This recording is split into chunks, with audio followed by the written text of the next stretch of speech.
Hi, chat.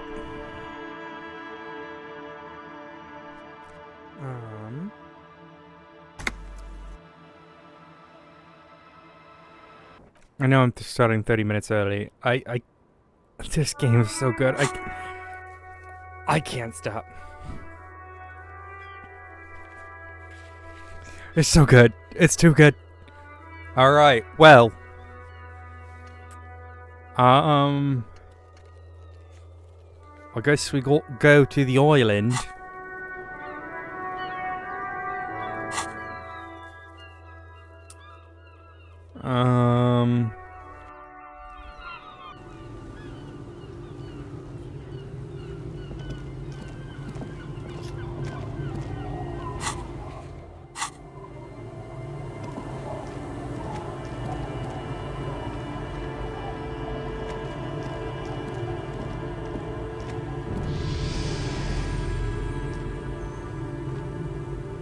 Amy, thank you so much for the Prime sub. I appreciate Officer, it. what happened? It's really kind of you. You're limping.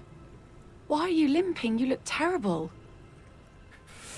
Yeah, I got shot in the foot. It was pretty bad. No, it's just some people hurt me. Is this from the shooting in town? We heard gunshots. Not that we don't hear gunshots all the time, but they were closer than usual. There was an exchange of fire on Rue de Saint-Guylaine. It's nothing to be worried about. Oh, Whoops. I wanted to go to part of the whirling. I have a question for you. Of course. Can I help you with something? We need to get to that island. That won't be a problem. It's wind still and the tide just dried. We've got 2 days of relative sunshine ahead. We borrow your If boat. you promise to bring it back, and no scraping the hull, I just got it nice and yellow, and no drinking on the boat, and no joyriding either. Of course, ma'am. It's only for a day or two. Official police business. Aye. What if I want to walk? See, that makes me not want to lend you my skiff. It's On a a joke. boat, rocking leads to capsizing. That there is an absolutely 100% rock-free skiff. You got that? Thank you. We'll use your skiff to get there Please then. be conservative with the fuel, will you? Just filled her up, but it's a small tank. I appreciate it. So where is this boat? Oh, it's there. Okay. So let's go. I wanted to go to the Whirling Rags real quick.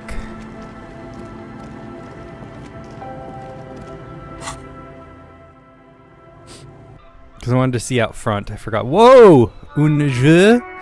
J'essaie d'écrire plus de temps. Oh, it's fresh! The graffito has been painted over the traces of the fight that took place here. It smells of blood and heavy fuel oil. This was Cindy the Skull. It's like Cindy the Skull finally found the words for a The masterpiece. lieutenant crouches, touching the fuel oil with his finger. Looks like it. Yes. This is still fresh. It wasn't here yesterday. The return. Does it have anything to do with the return Katarzyna Alese is waiting for? Could be. In Revachol West, someone somewhere is always whispering about Le Retour. Oh, le retour. It's an aerograffito meant for coalition aerostatics in the lower troposphere. That's kind of cool. The return of light. Smell heli fuel And oil. blood. Some of it is even yours. Ah! Heavy fuel oil. Isn't that flammable? What are you lying, fingers? You could buy some smokes, light up a ciggy and throw it in there. You know, just to see what happens. See if it's flammable. It's better that way. Safer. No! Kip's car is right here, man. I'm not gonna blow up his car. Although I do like the concept. I like the idea. Inside, you see a set of steering wheels, I like a the radio microphone, a pull-out toolbox. I like and the soft glow of the fuel the casual page. arson thought. This is Precinct 57. How may I assist you? We've been attacked. I repeat, Lieutenant Kim Kisaragi and Something is wrong. Only static hisses through the speaker. hello? No reply. Only the mindless drone of static. It's been this way for a while now. My guess is The Union is listening in on our conversations and jamming outward communications to protect themselves from Crenel. Oh! It only happens when someone mentions the attack. The rest is unaffected. Our best bet is to carry on like nothing happened. That is, if we don't want us cut off the grid completely. Isn't that dangerous? No more dangerous than stepping between 3 armed mercenaries and 8 Union men, I hope. I don't like it either, but that's the way it is.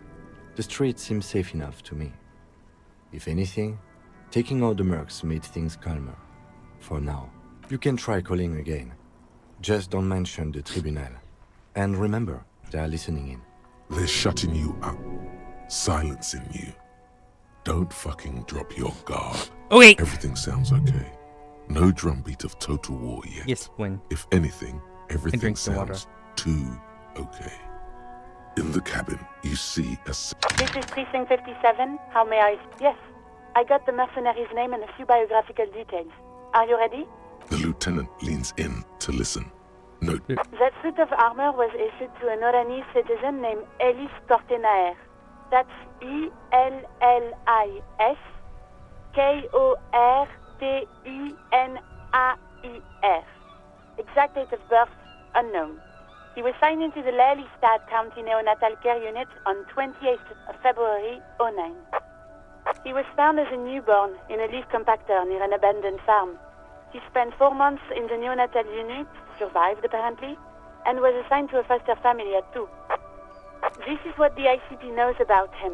He was raised by foster parents, entered the Eastbrand Military Academy in Vredefort at 17, then served in the Oranese forces till he was honorably discharged in 41, just a year before the Seminese conflict.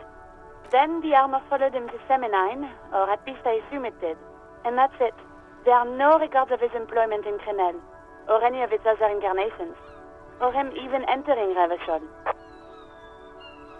Any information? None, officer. Sorry. It's found in a leaf compactor. It's a garden tool used to press leaves. No, I know what a leaf... Never mind. It's a detail the hospital had. The only detail in these files. So I thought it would be good for you to know. It is. Thank you, Alice. Oh, we have his name in service. The name. This is very good. Ellis Kortenaer. I'm glad the inquiry was helpful to your investigation, officer. Did you have any other questions? Just a moment. 10-4, come in, officer. Over. Roger that.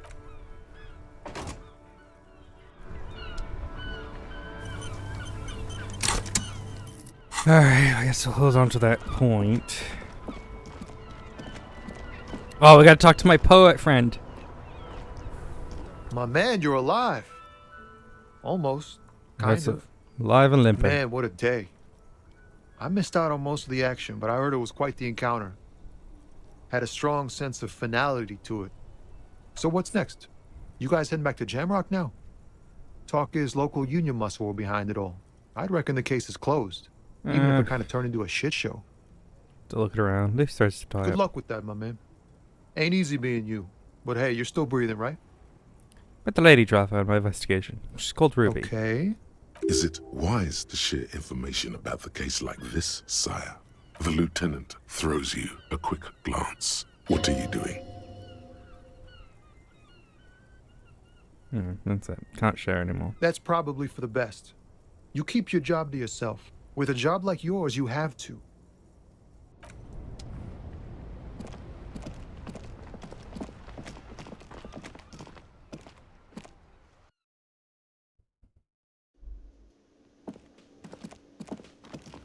Oh, it's so sad in here. It's just the two of them. Seeing you approach, the bruised man clenches his fists. Oh, it's you. Didn't think we'd see you walking anytime soon. Elaine, look. It's the cowardly cop. Cowardly cop. Huh? What? Our condolences for your losses. Is he okay? Does he look like he's okay? He does not. His unshaven face is almost gray, and he reeks of piss, sweat, and booze. How badly was He he? wasn't. That's the thing. Titus, Theo, Dennis, Angie, they're all gone. But he got away without a scratch. There's nothing left. Nothing. This is a broken man. He probably feels that he should have been able to protect the others somehow. And now he feels guilty for not dying with them. Or instead of them. What are you suggesting, Kim? I'm not suggesting much. All I'm saying is, he lost everything.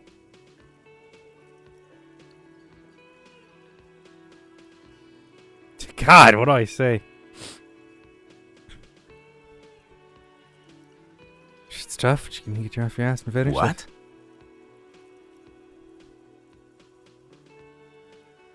Nothing, just thinking out The loud. flicker Again. of light in his eyes goes out, and he collapses back on the table. Take care, guys. Yeah, you too. It's a rough world out there. It's not easy being a cop. We were too hard on you. Both of you. We shouldn't have fucked with you like we did. You got between us and a lot of bullets in that fight. Matinees owes you one. That's kind of you to say. Take care of your friend, okay? I will. You take care of yours. Aww. A sharp pain shoots up your side and into your stomach. You must not look too good. Luckily, it passes.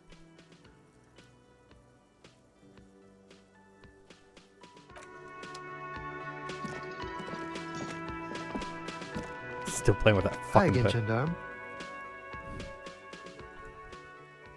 Okay. Bye-bye, Can we- gendarme. Can we get this? Can we just?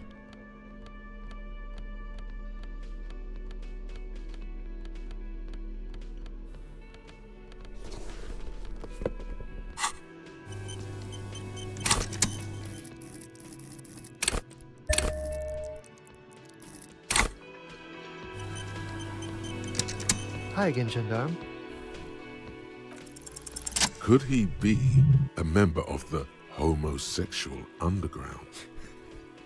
Just pointing it out. We're not talking about some kind of cult with members here. You made it up. Are you part of the homosexual underground? The homosexual underground? Why, yes, I am, officer. Why? Do you want to investigate? Yeah, I want to hear more about this homosexual underground you're part of. Oh, it's a pleasure group. A Sub Rosa pleasure group congregating in cellars under the cover of night. Saturday night. Sometimes even Friday night. What, Thursday night? Or Thursday night. Sometimes the congregating doesn't even end. It carries on into our daily life.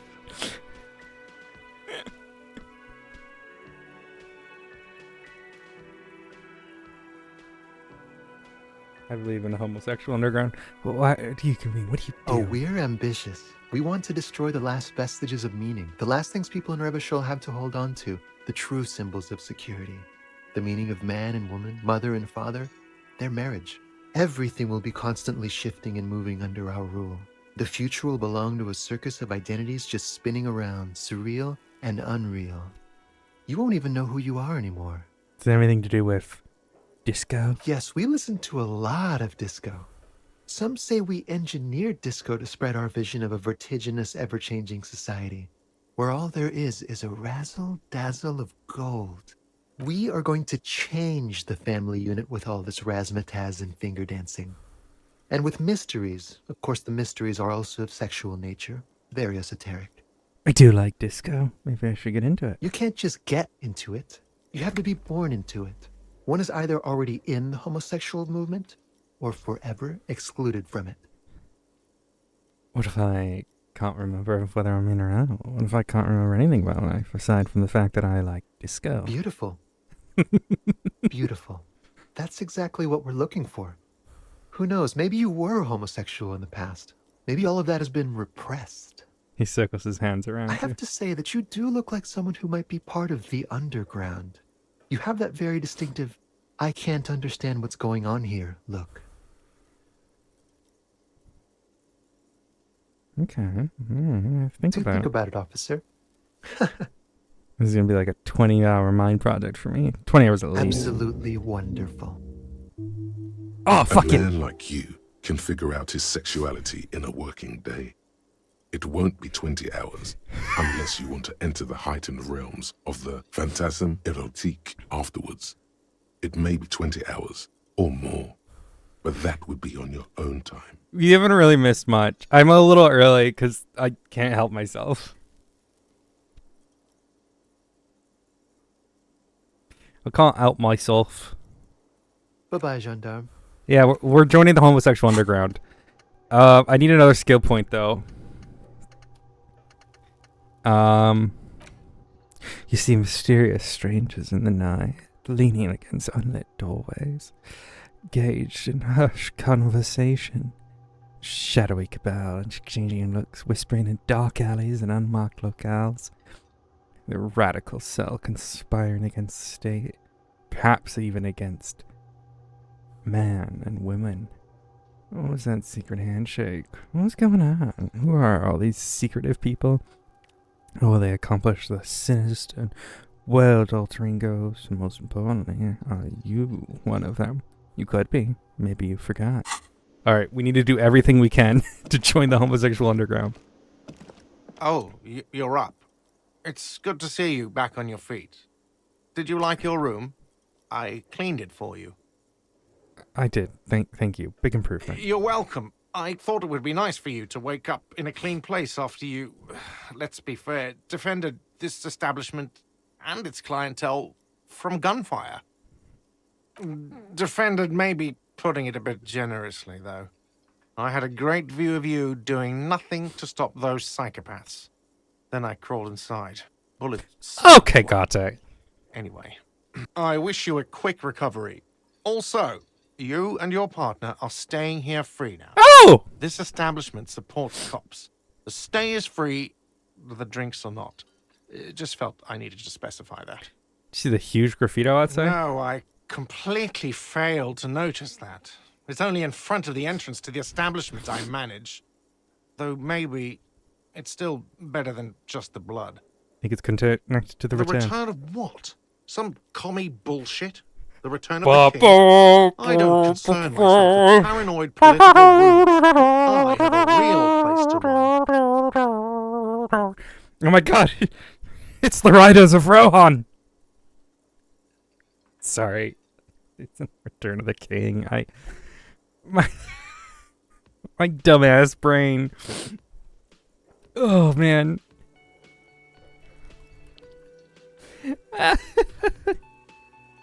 He said Return of the King, so my brain was like, oh shit! I am trying to flirt with you, Bryn.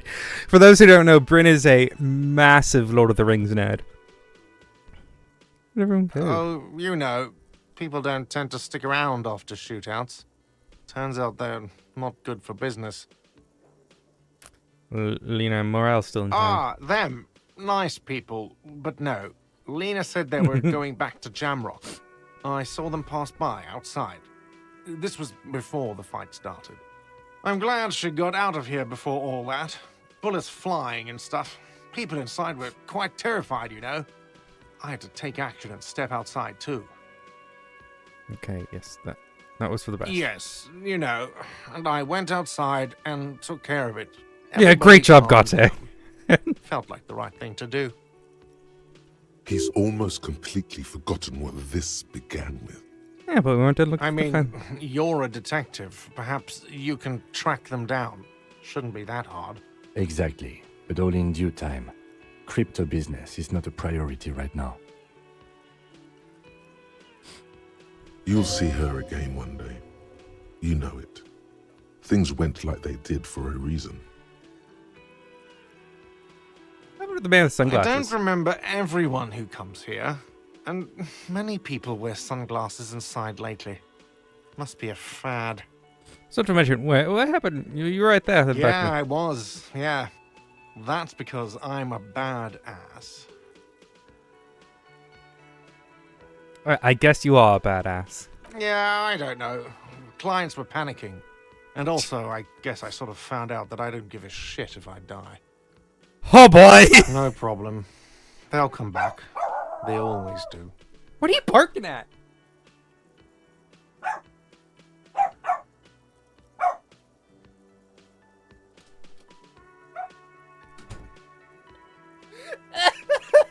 Rudy just kind of didn't know what he was barking at. Just started kind of going crazy for a second.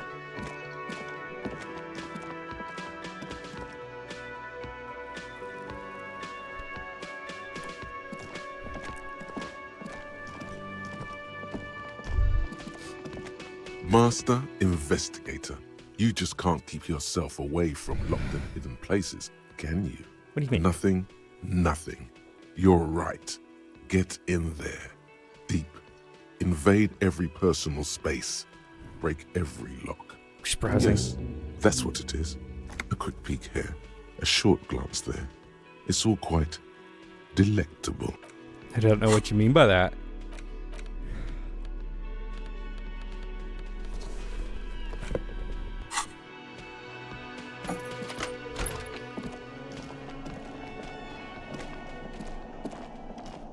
Over there, not just lit, a phrase almost synonymous with the Insulindian pinball scene. You see what I'm seeing? The pinball machine.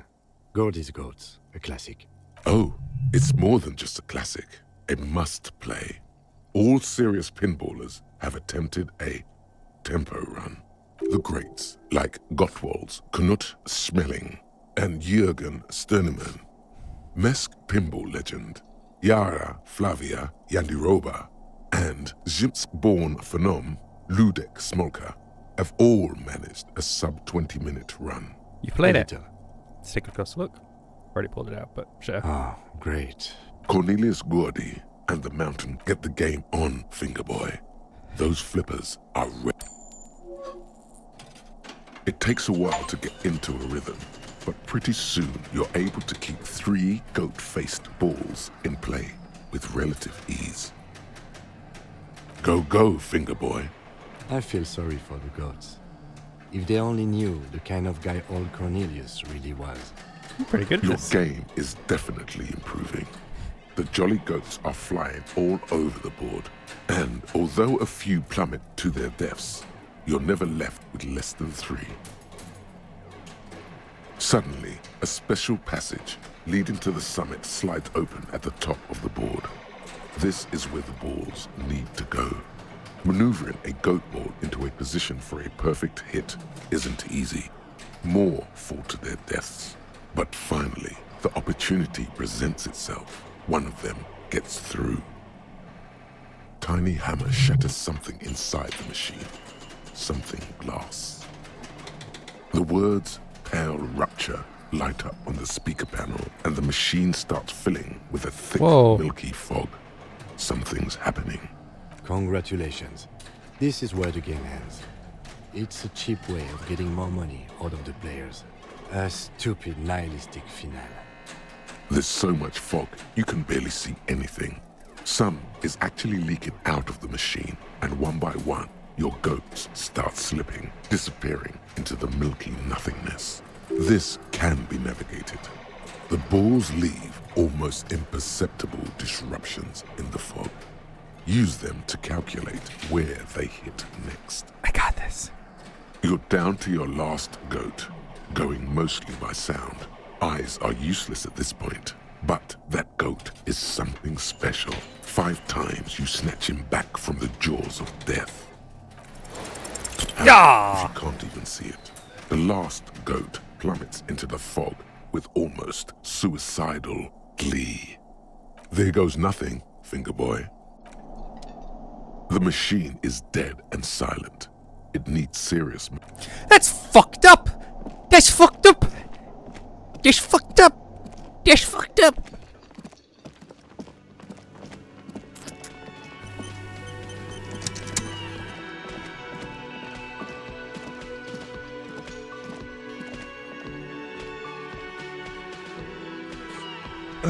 Okay.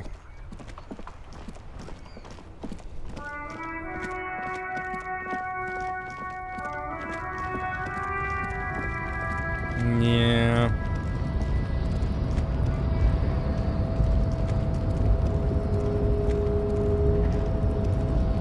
The Boyadero stares at you with respect, then gestures towards the trickles of blood adorning your clothes. Yeah, I got shot. Yet you live.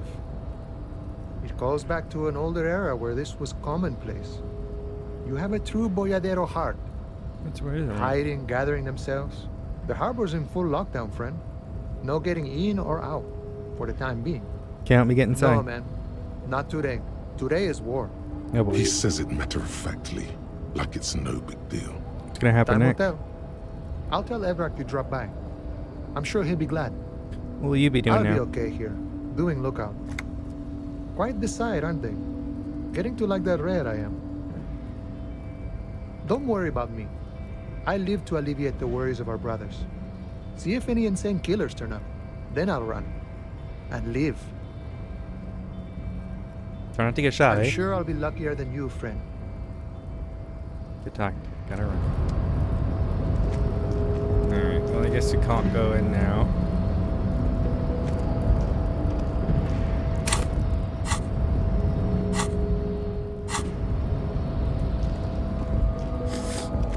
Alright.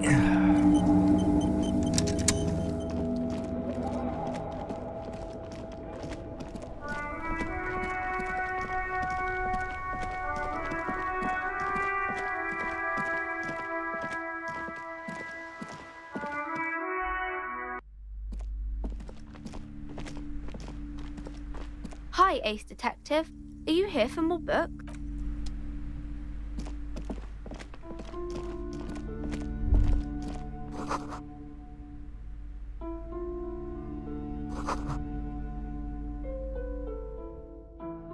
Shelves filled to the brim with crime novels featuring I the guess those- supposedly stalwart Vespertine. I'm gonna buy the book.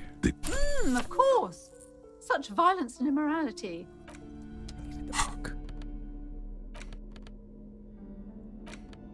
But if I interact, I think that'll take up time, so we don't want that right now.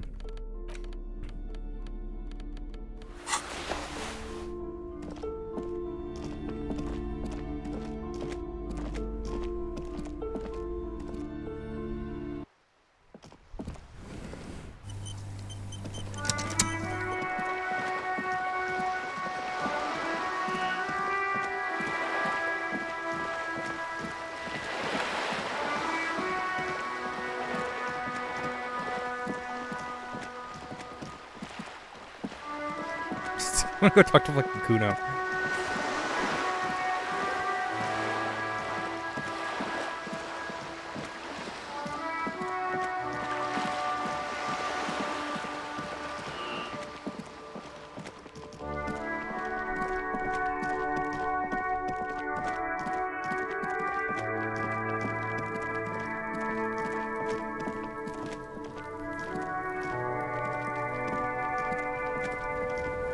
Everyone says you started crying in the middle of a firefight and then bled like a pig. I guess that was cool. Who's saying People, they say you'd kind of died for a moment, that you let your shit out already, but then came back. So I guess that's what's cool now. Just don't think because you got half your dick shot off and you're an invalid now, Kuno's gonna treat you different. Kuno doesn't reward weakness. It's business as usual with Kuno. Kuno's cold like that. Feels good for some reason.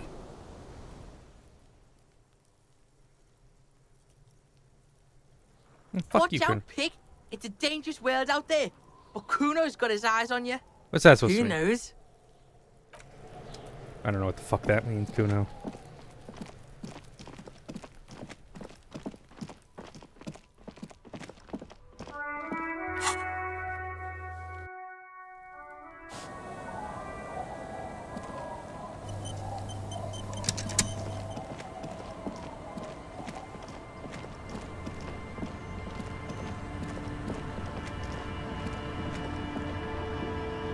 Yes?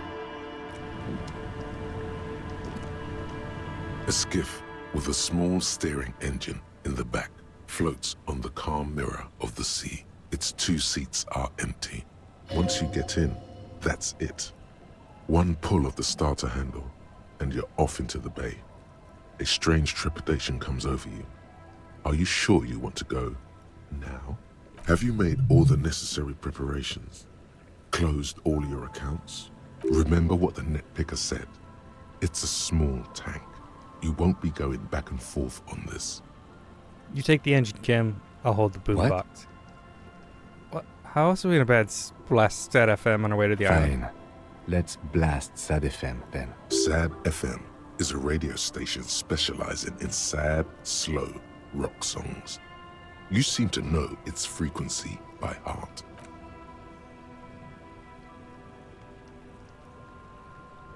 Ah, yes!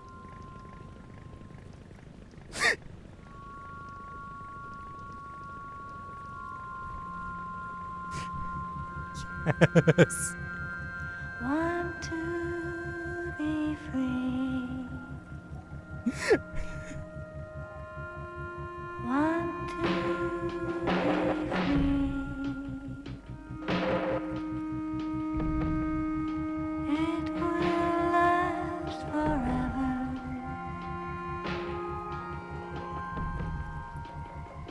Eternally.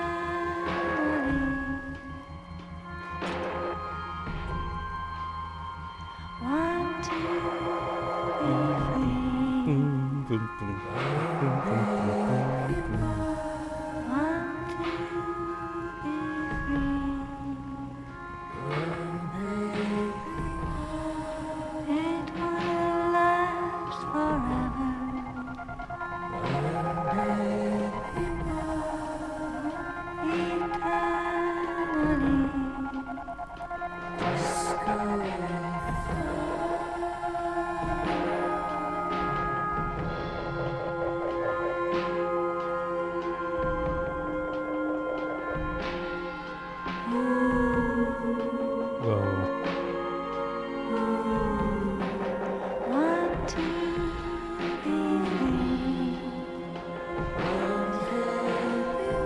That's pretty.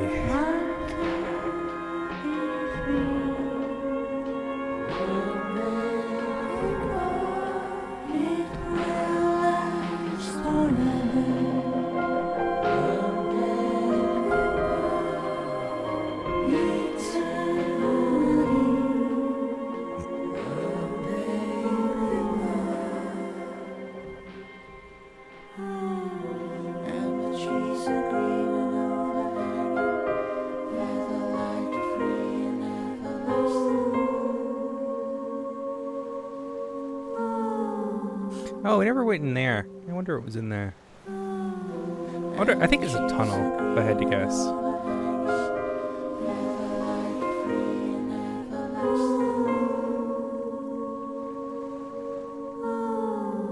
Oh,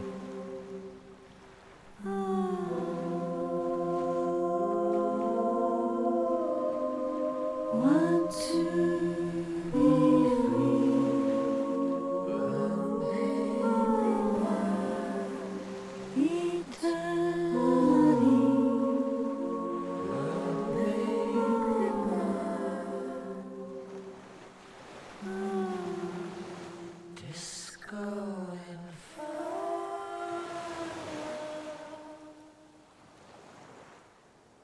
The boat comes to a slow stop.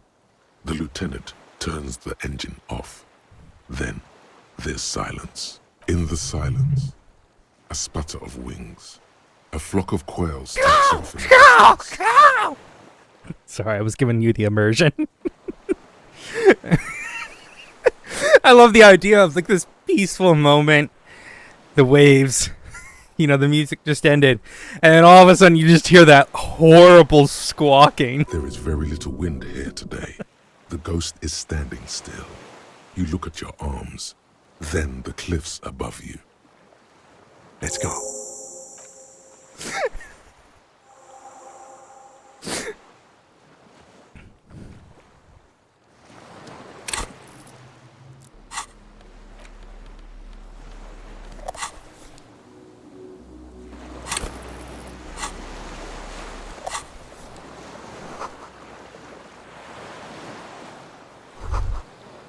The chain trails off into the ocean, connecting the island to the supply depot on the coast.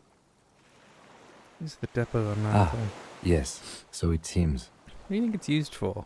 For bringing munitions to the island, maybe? And supplies? You could also lock the bay when you raise the chain. As a defensive measure, locking off that side of the bay. Look it from whom? From enemies. Enemies of the commune of Revachol. This sea fort was a revolutionary fortification, I believe.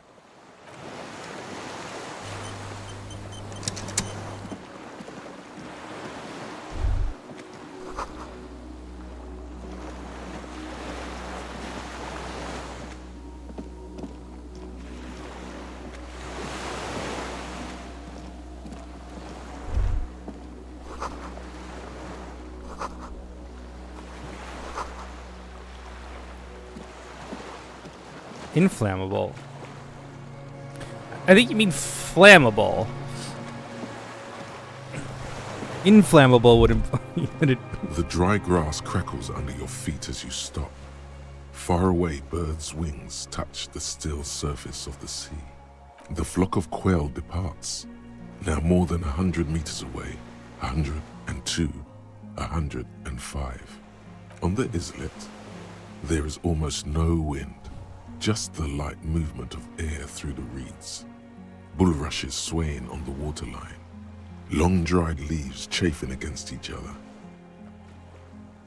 Like a silent orchestra tuning at the beginning of some major work, of great importance to the few who attend. Yes? It's really fucking silent. It is. Yeah. Is that why we are stopping?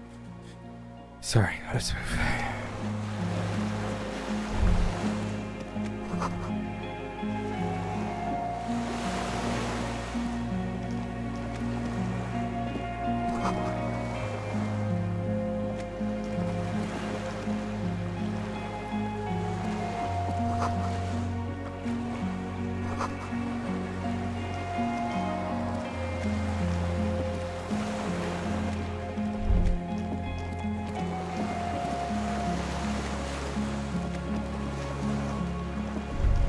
ICM? This feels familiar somehow. Inter-Indian Citizens Militia. It's the official name of the Communards Army, the black and white army of the revolution. Sounds an awful lot like. Sounds like RCM. It does. The RCM may descend from the ICM. It's May? impossible to say. It was chaos after the war. The name was good for getting people to join us. Revachol West was mostly workers and criminals. Nice political thoughts rush through your neocortex. A mediocre athlete would pant from dragging around his body on a busted crutch. But not you. You're thinking about politics, with blood dripping down your thigh. What I'm hearing, we descended from a glorious revolutionary army. There were all sorts of groups and groupuscules back then. It doesn't really matter.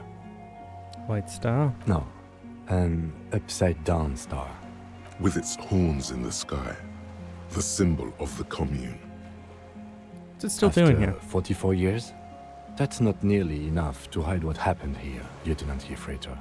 One of these barrels was still leaking fuel, as you saw. The city is full of things like this. Old bullets, guns, fuel.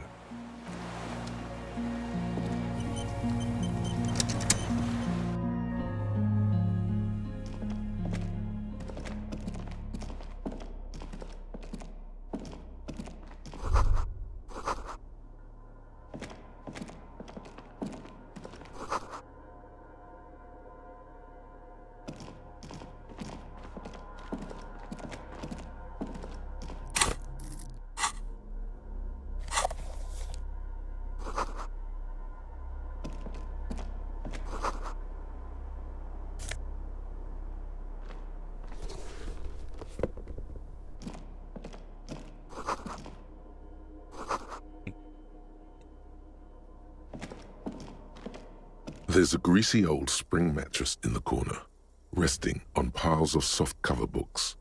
White linen and a pillow are visible under a worn-out caracal blanket. Someone has been squatting here.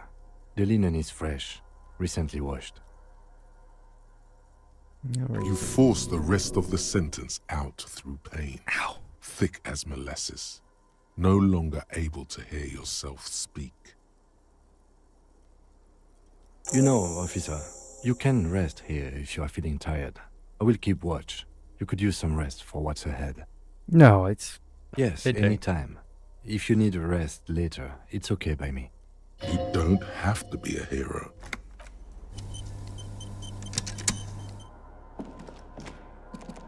Books and magazines lie scattered on the floor and on a makeshift cupboard.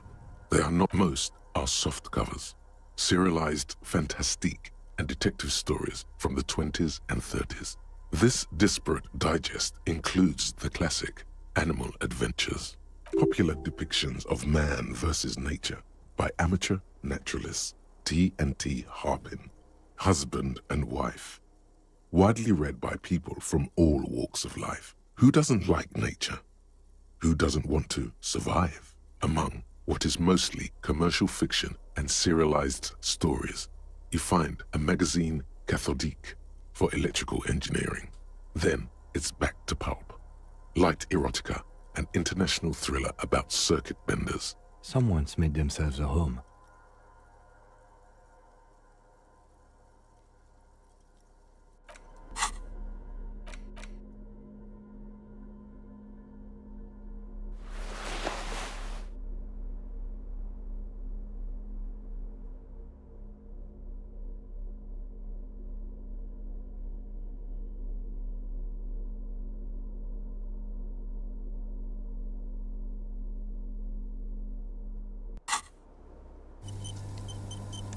Soft covers, serialized fantastique. Not that you can tell. This is a digest of someone who's dead bored. Most of it is for entertainment Oh, I purposes. might want to rest at least my Fittingly second right next playthrough. to the radiola on the floor. Oh? Maybe it's a little old-fashioned. There's a nude mag. More than that, you can't say. The print in some of these is pretty small, though. This person has good eyesight.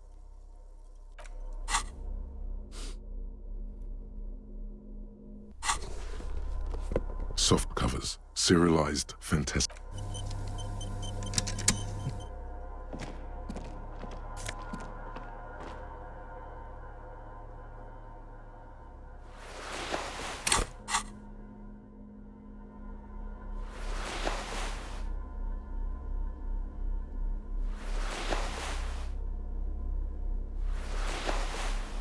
I don't like none of the gloves that we've gotten this far really fit with the outfit that I've created. I mean, I guess kind of the fingerless gloves, but like that's about it.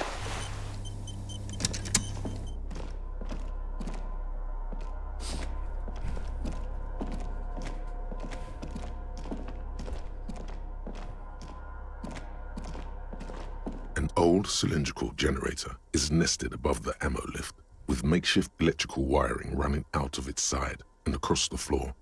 The cables disappear into the wall to your right. The lieutenant puts his hand on the metal barrel, checking for warmth. It's cold now, but someone has been maintaining it. The wiring has been repaired.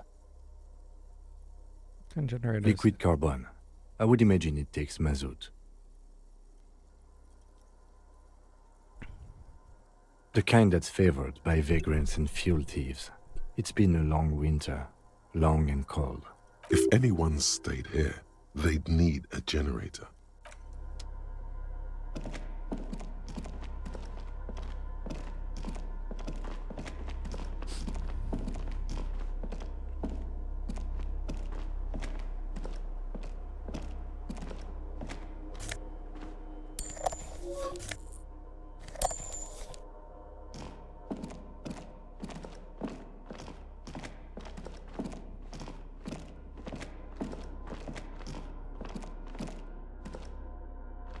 Green paint flecks off the monoblock aluminium cabinet. There are rows of switches on the front panel, a frequency band, and even a keyboard.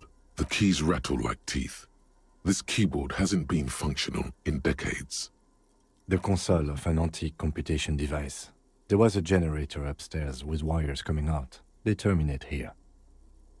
Urgence, ouvert, allumé, radiodiffusé. Sounds like this device was used to control the electronics here. Maybe it still does. This device was used to control the electronics in the room. It could open doors, control lights, function as a radio computer.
There's a rain-soaked mattress on a concrete slab, only half covered by the crumbling roof. At the head of it, double embrasures, firing slits like two eyes in the wall. B triple prime. This looks like a good place to shoot from. A single-person mattress, modern, civilian use.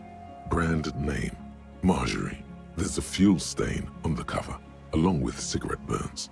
And an empty can of beans on the ground next to it, filled to the brim with cigarette butts. The silhouette of a tobacco picker adorns the paper filter. The brand, Tio Morteri. Like the ones we found at Land's End, I remember? may have been wrong when I said it wasn't important. This means the same person could have visited both locations. I didn't see any signs of smoking inside, though. If people live there, they keep it tidy. This here may also be a smoking spot.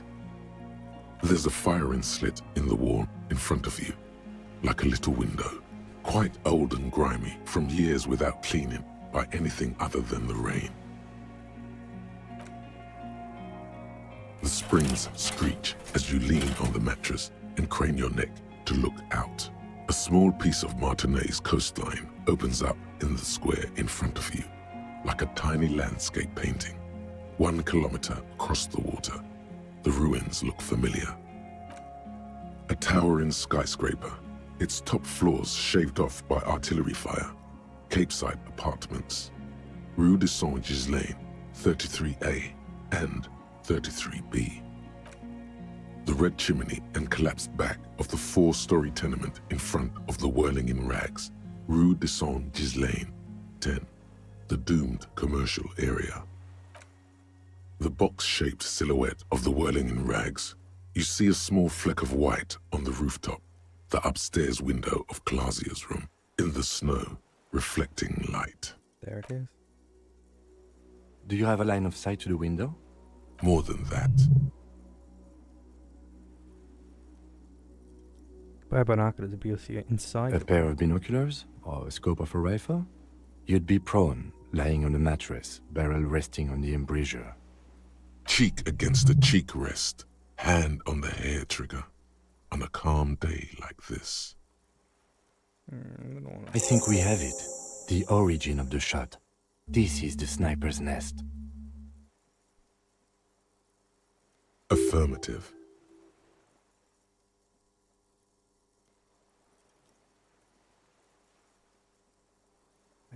Why? We don't go everywhere in a 1,000-meter radius of the crime scene. That's not procedure. People are dead. Don't beat yourself up, officer. We did not put guns in their hands or get them drunk. The lieutenant pauses. Regret comes over him. We will make up for it. Here. I feel it. The shooter still be here. Where? On this island. He does not answer, just nods. With his back hunched, he looks around once more and says, he feels uncomfortable suddenly. We should move now.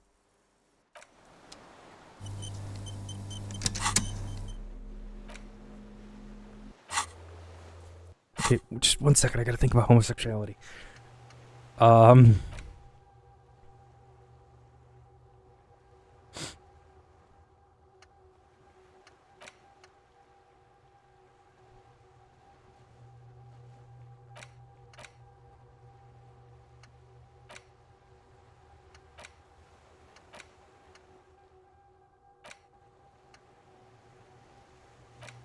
Alright, let's get rid of this one.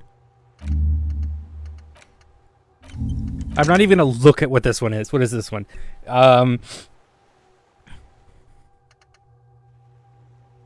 Oh, now it's clear you like to look inside containers, you like to open doors and maybe secrets made of this be.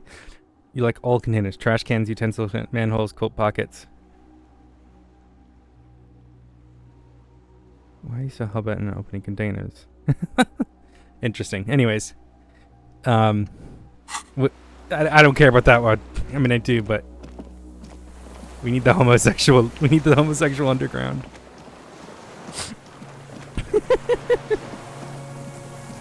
Clearly.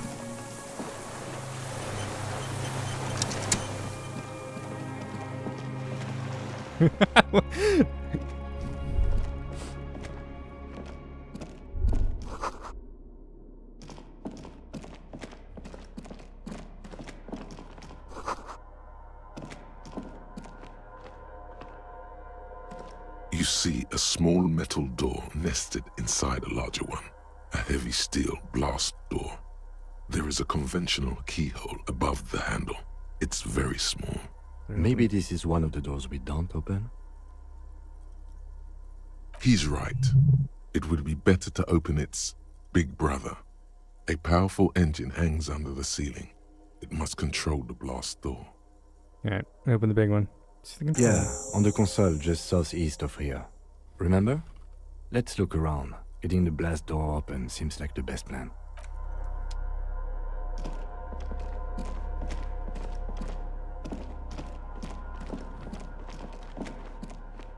This old cylindrical, the lieutenant assists you, holding the canister up to the fuel tank as you tilt. Dark brown, viscous fluid pours out, and the room fills with a chemical smell. There's a red starter switch on the side of the cylinder and a start rope on the other side. The lieutenant flicks the switch. The recoil start wakes the old generator up. The machine sputters like an old warhorse before settling down to a rattle. That should do it.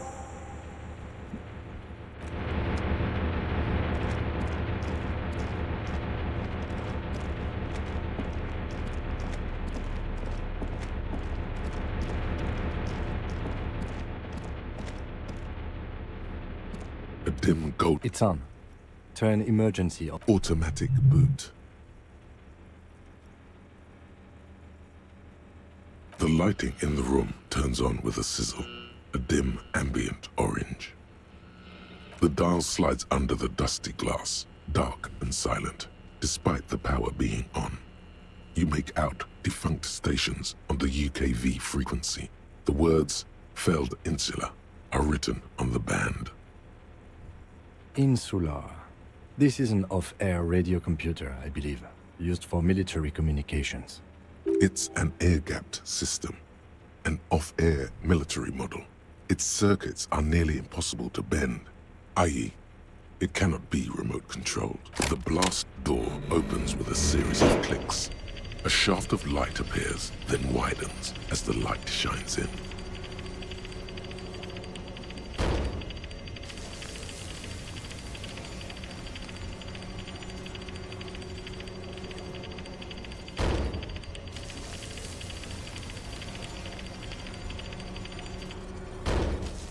A sudden wave of anxiety makes your skin crawl.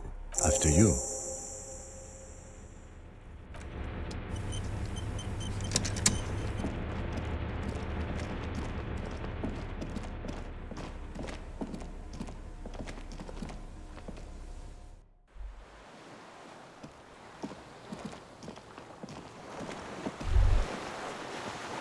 I wish I had a gun.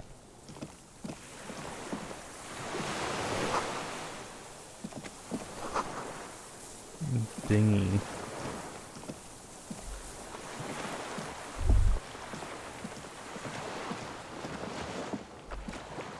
Oh, there's a man with a rifle. Well. An old man, wearing tracksuit trousers, leans on the frame stock of his rifle. He gathers a big ball of spit in his mouth, then spits it out into the extinguished fire before him. He raises his black eyes, hooded by creased eyelids, to meet yours, unclouded by cataracts. His eyesight is sharp.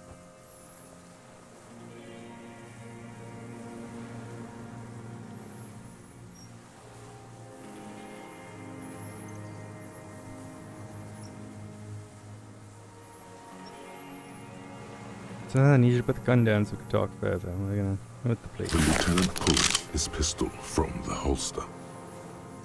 You are a glorified night watchman. This is a service rifle. I can only lay it down before an enemy commander of corresponding rank. His elbows rest on the frame stock, calmly for now. But he may still get it in his hands. Looks like he knows the weapon. Ah.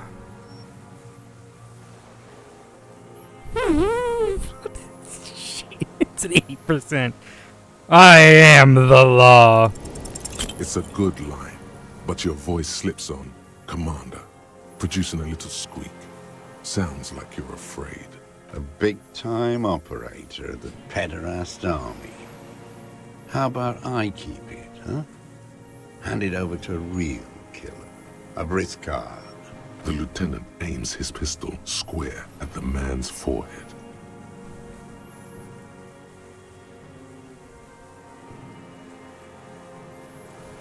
Put it down now, sir.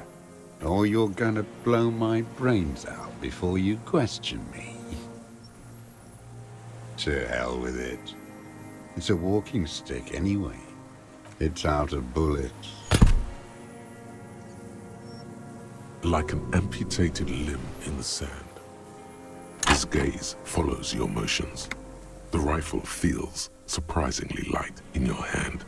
Frame stocked and patched in places with tape and wire.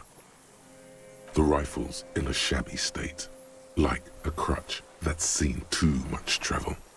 Hieroglyphs are embossed into the forearm, made of walnut. They say Triangong 4.46, Sin Yao Commune, for Safre and for all mankind. I know Sarais. This is the Vulgate Seraïs. You can barely intuit the words. No is stretching it. On the butt, you see Vespertine writing, burnt into the wood. Triangong, 4.46mm, made in Sinyao. It's a triangle made in Hinxiao. No one said it has to be a Belmagrave. We were just guessing. From ballistics, it could easily have been a Triangong, too. It doesn't matter if it was made in Shanti. All it has to do is use jacketed ammunition. And it does. And this does use jacketed ammunition, 4.46. The right type and the right calibre. He's liking this. The old man keeps following your motion with his gaze. His right arm twitches suddenly. Some kind of involuntary response. Something is slightly off with his motorics.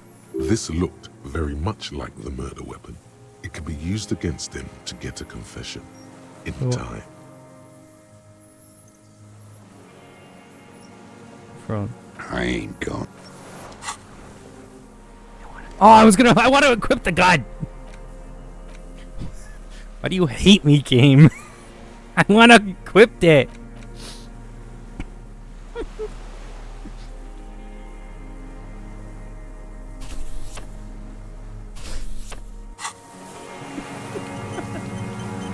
I wanted to take off the button. Minions of capital. Who What are my you? name is Josef Lilianovich Dross, Political Commissar of the 114th Anti-Aircraft Division of the 4th Army of the Commune of Revachol.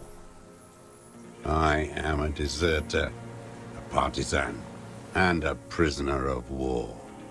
This is my termless surrender. The Commune of Revachol? Do you mean the ICM? You're a holdover from the... From the Insulindian Citizens Militia, the army of the revolution. I was recruited in Jamrock in 07, trained in the École de Contrôle Orient, and consigned to emergency defense duties in 08. I left my unit on the eve of the landing. When I returned here on May 14th, the commune had fallen. Still armed and ideologically trained, I wrote a criticism of myself, and resumed partisan duties. 51 minus 8 equals 43. You've been silent for 43 years. No.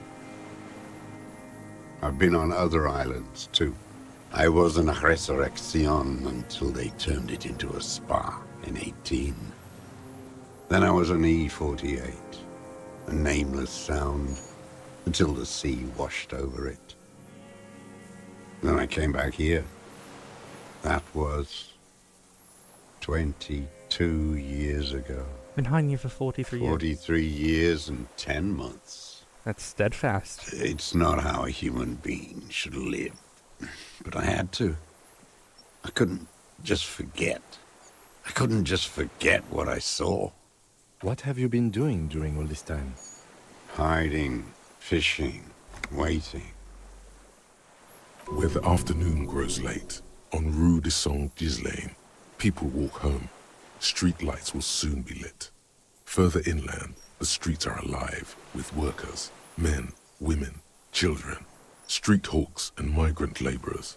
The temperature is steady. Alto cumulus clouds form above Precinct 41.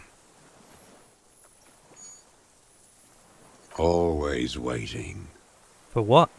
For her to return. Her who? Girl child. Revolution.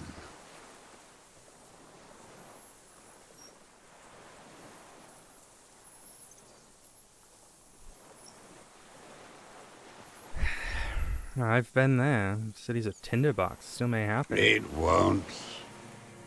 The material base for an uprising has eroded. The working class has betrayed mankind and themselves. The historic opportunity for a revolution has passed. It will not come back anymore, however hard I try, whatever I do. You said you deserted your unit. I was just 16 years old, 15 when I volunteered. I had a lapse of faith. And of courage, too. Lapse of faith? You could say I misunderstood the historic role of the proletariat and thought Mazovian socioeconomics were fallible. For a second, I doubted the irreducible laws of historic materialism. A second is all it took for reaction to take hold. What's reaction? Petty bourgeois terror. It's in all men. It wasn't a reaction. You were just afraid. It's the same thing. You haven't seen it. Not really. Not naked. It's impossible not to be afraid. And this was when? May the 13th, 08. 44 years ago. The horizon was black with coalition airships. Their petroleum rose to the sky and it looked like it formed the clouds. Storm clouds. When they started shelling, it was dark magic. Dark magic. The combined might of international capital. All at once. All the greed and terror in the world tore into Revachol. It lifted streets from the ground and turned houses into ghosts. We were in the flak tower, huddled on the floor. The artillery was 80 kilometers away in Ozon, but I knew the commune would fall. We would all be turned into ash. So I said I was going to the map room. What then? I ran. I climbed the chain link across the water and hid inland, in the bunkers underground, like the weakest of the weak. A mouse, frightened of the ordnance all night, and the sound of the rotors in the morning, whirring.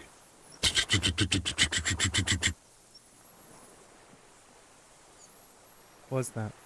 Airships. I climbed out into hell.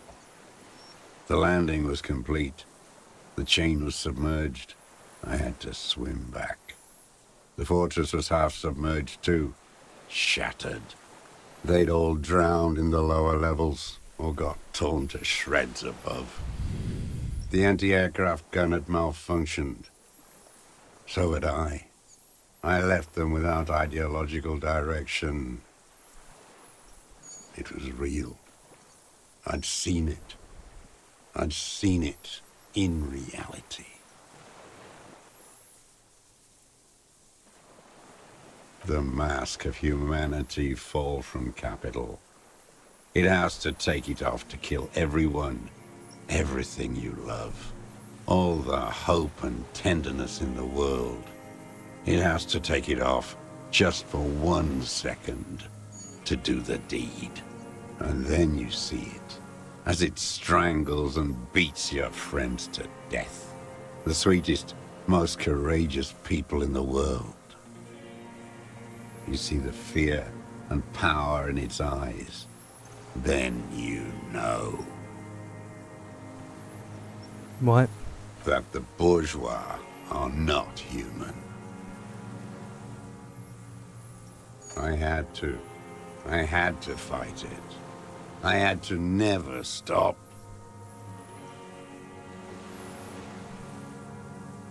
I've survived all this How time. does anyone survive? I steal. What you steal? Supplies, vegetables. I collect rainwater. It's the life of a dog, not a human being. How is your health, Mr. Dross? Wait, how do we know his name? Can you tell us his name? I've been throwing up blood since winter. Red, like beetroot. Been passing it in stool, too. I don't think he told us his name. How do you know his name, Kim? He does seem frail. Gaunt for his age. More like 75 than 65. Trouble putting on weight could mean cancer. The RCM can provide medical services. You need to be looked over. I need to die. You don't have medical facilities. You have guns. That's all they give you. Toy guns. You also have Druamine. Look over and we can do it. There's nothing to look over. The triage is in, and it's black. Administer morphine. Moribund. How have you coped mentally? I haven't. I have holes in my brain. Years missing. Others filled with pain only. A decade of... I don't even know what. Inferno? I also live in hell. At least you know it. The traders of this city turned the lights back on in the 30s, after the fighting stopped. Ruins, glittering in the dark like a fucking merry-go-round. It's disgusting. Are they not heartbroken? How could they have moved on? You concealed yourself all these It was years. hard in the Thames. I didn't have partisan training. They were searching for stragglers, those bloodhounds. Floodlights on the water at night. There were posters, campaigns. We communards still hoped, and they needed to snuff that hope out. The East capitulated. Martinez and Cold City were turned to dust. But Jamrock, Forburg, even Coron, and Boogie Street, of course. Those fucking kips had Marsov coursing through their Okay, we don't need to use racials for this, yeah. And others too. Some cordons of Revachol was still fighting. There were cells. I tried to contact them. Soon they all went silent. The frequency's dead. How did you get between here and the At mainland? night, I used a dinghy. I only went after dark then. When I got to the city, I stayed underground. Patrols, you lot, the commons too. They'd started snitching. In the city, you move underground? From bunker to bunker. Not anymore. No one cares now. I don't even have to hide. They think I'm another antisocial vagrant. I could walk straight into that town if I wanted. I just... Opens under St. Jean, Ghislaine Duby. Hasn't we been there? So you finally found it. There must have been a small squadron's worth of arms in there. Elmer Graves, right? Damaged beyond use. I know. So you've been there? Sleeping. Some nights. Ammo scrounging on others. Those McGraves were shit, even before they corroded. Some had bullets in the chamber, however. You feel the dots connecting. Little dots on the map he's walked across. The bunker in the Feld building. The propaganda bunker. I used to, but not anymore.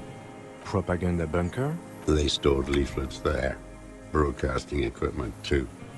Made broadcasts, I think. Propaganda officers. I buried them with their leaflets. They killed themselves. 2 young boys. A lot of our boys did. I spent some winters there. Never liked it. Kept thinking of them. No need to go underground anymore. It's better in the ruins, on the ground. You should just walk I don't want to. They're all traitors. Pigs, rabbits, and dogs. Men without ideals are only animals. He does not want to see life moving on. People forgetting, drinking, laughing. You spoke to Demiri. I do. Ever smoked him on the They're mainland? good. Plenty of tar. I like that boy on the pack, too. Reminds me of the last century. Tell me another thing. The old man looks across the water, at the city, the ruins, the motorways rising above it. You said this is your termless surrender. You're with the RCM, the coalition-appointed mob that enforces bourgeois morals in Revachol.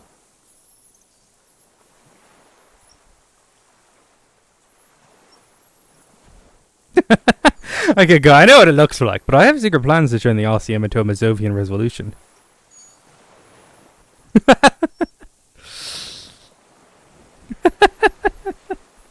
Right. I just... Anyway, we're not coalition appointed. We're just trying to help people. You're the RCM. You represent the Moralist International, the enemies of humanity who took this city. I represent their adversary, le Parti Communiste d'Insolande. Take me to them as a prisoner of war.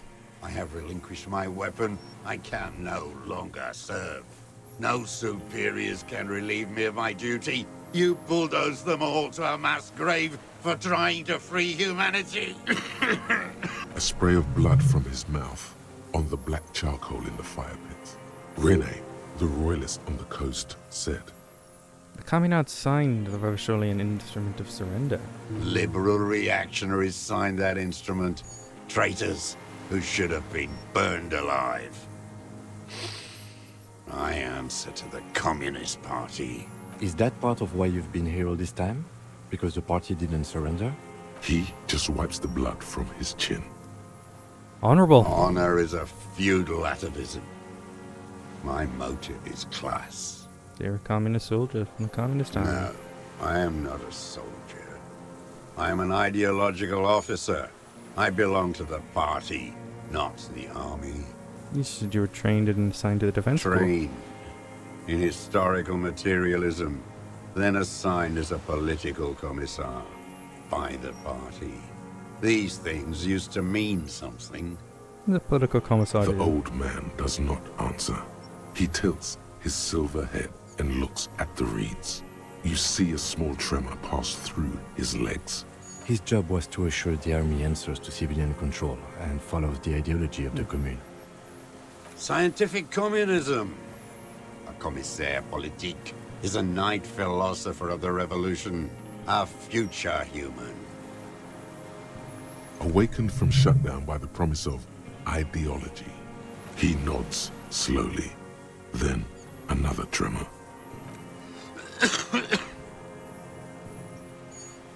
I have another serious question for There's you. nothing serious in this world. It's a farce. What have you been using this gun for? I've used it for killing people. Here we go. A trail of blood. The lieutenant smells it too. Killing people? It's a gun. That's what they're for. You want a moralist euphemism? Defending your family and your property. I haven't done that. I've used it to kill people. Interesting. During or after the war? There is no after the war. Class war is never over. So is continued killing after hostilities ended. Okay. Okay. This is it. You can feel it, like battery acid on the tip of your tongue. Something you haven't felt in a while.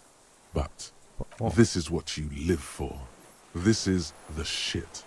The great serotonin jackpot. The solution. Go in straight. No euphemisms. He doesn't like those. No. Be careful now. Slow and steady does it. Make him repeat it first. Don't mess this up. Remember, he wants to tell you. Get personal.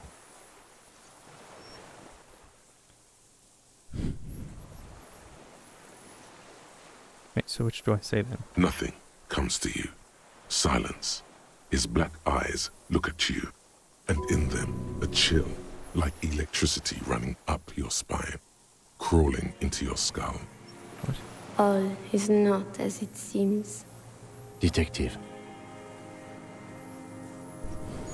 So you're saying you've killed people after active fighting stopped? What did I just say? What did I just tell you? Don't drop the ball now. Yeah, you want to tell me? Have you killed anyone last week? I don't want to tell you anything, you grotesque murderer. And why did you think that was a good idea? Don't listen to me. I'm wrong all the time. Use that gun to shoot and kill Colonel, the security contractor, Connor. The who now? He heard you. He just wants to hear you say it again. This is dramatic flair on his part. Right choice. We're in. Do it, sire.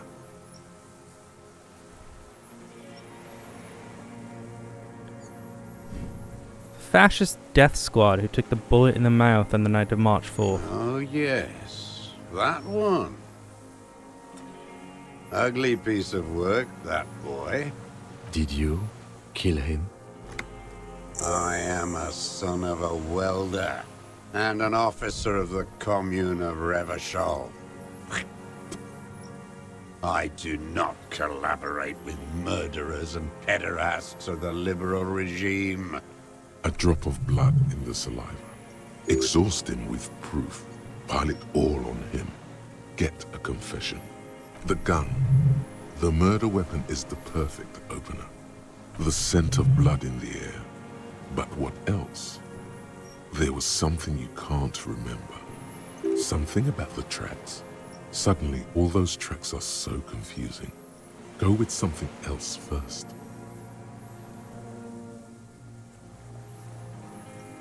What am I forgetting? Wait, here it comes. The goddamn Maybells. The dried Maybells on Clausia's roof. Yes. There were Maybells in the grass when you got here. They're revolutionary symbols from the war. Nowhere else, nowhere in all of Martinaise have you seen them this spring. Wait, don't forget the footprints. The diagonal prints in the dust in the secret space behind Clausia's bedroom. Now, they're gonna come up. Of course. Thank you, Head. Thank you. You got it. Remember, the boot prints were like no modern soul. Maybe don't beat yourself anymore, though. You're not immortal. There are Maybells behind the victim's window. Damn Maybells. The whole island is turning white with them. He seems tender suddenly. Nostalgic even. A strange mood swing. So many this year, too. The spring is coming. No, it's already here. Wash the filth away. Seen these flowers anywhere else in Martinaise? Only here. They blossom on the islets before. We fertilized them with our blood. Resurrection was snow white in May. before they ruined it. South, the Bay of Martinez is dotted with little freckles of islets, turning green, with white flowers in white snow. The coast, too, before they piled their containers on top of it, filled with broken, useless trash for fat-fingered bourgeois children to play with. You must get around a lot to stay undetected all these years. Do you know any secret paths? Pinball workshops? I may. Young woman named Classe. Ring any bells? Dry flowers behind her window. Classe. You know her, right?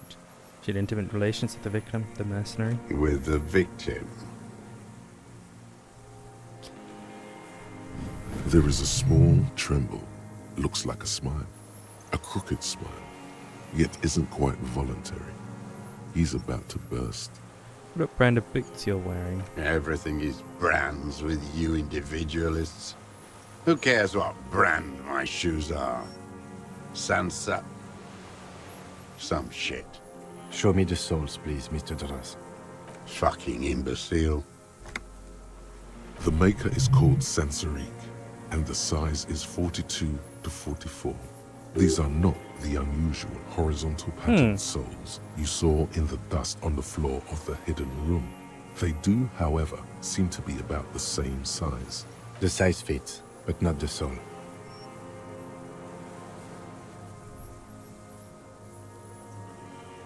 Maybe simpler than that.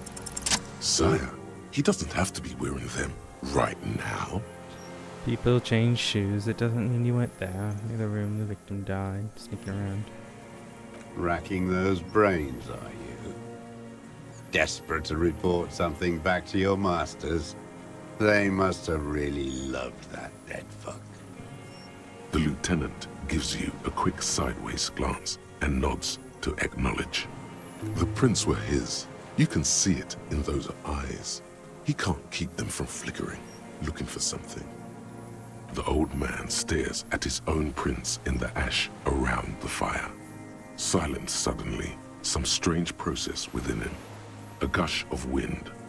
Seagulls in the distance. I don't need your cooperation. I've got this. Not a lot of guns around that use military-grade ammunition, are there? It's a real gun. Not like your musketeer pistols. You look like imbeciles. Why don't you ask them to give you real weapons? Going against automatic rifles with these toy guns. Of course you got those boys killed. Damn, he saw you. He's watched it happen. He would have a good view of the tribunal from here. It's not just empty boasting. Saved a lot of them. Marlene, you just... Like, fuck you did. You didn't handle anything. I watched it happen. You let those beasts rip right into them. Got the fat kid killed. The old man, too. None of those people mean anything to you. The vultures feed on this city, and you prepare the meal for them. You're getting diverted. Push the gun. Only the gun matters. So you watched the fight? Did you like what you saw? The mayhem. It was all your doing, your plan. You got them killed. You don't know anything. Stop changing the subject. We have the murder. You know what? You're right. I'm convinced this made the shot. Should we call it? You think we have the murder weapon? 4.46 jacketed ammunition, modified for range. We have it. This is it. I'm calling it. We have the murder Good. weapon. This feels good, doesn't it? Tearing things up like this. When you have the murder weapon, you have the killer. Murder. You know who he was. A coalition-trained murderer. Armored and armed. He wasn't human. The blunt end of a hammer. Dripping with blood. No, he was a rapist. I'm not saying he didn't deserve it. Beating us to the ground. Moaning with joy. You hounds get so thorough when a company-trained killer dies.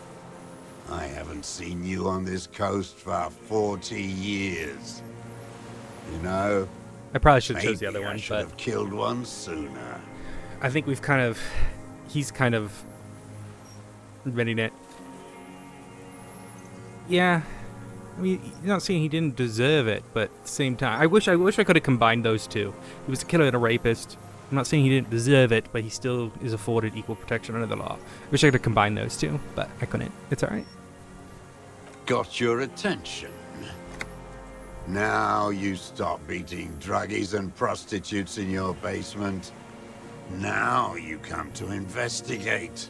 Not when they die by the hundreds. This is it.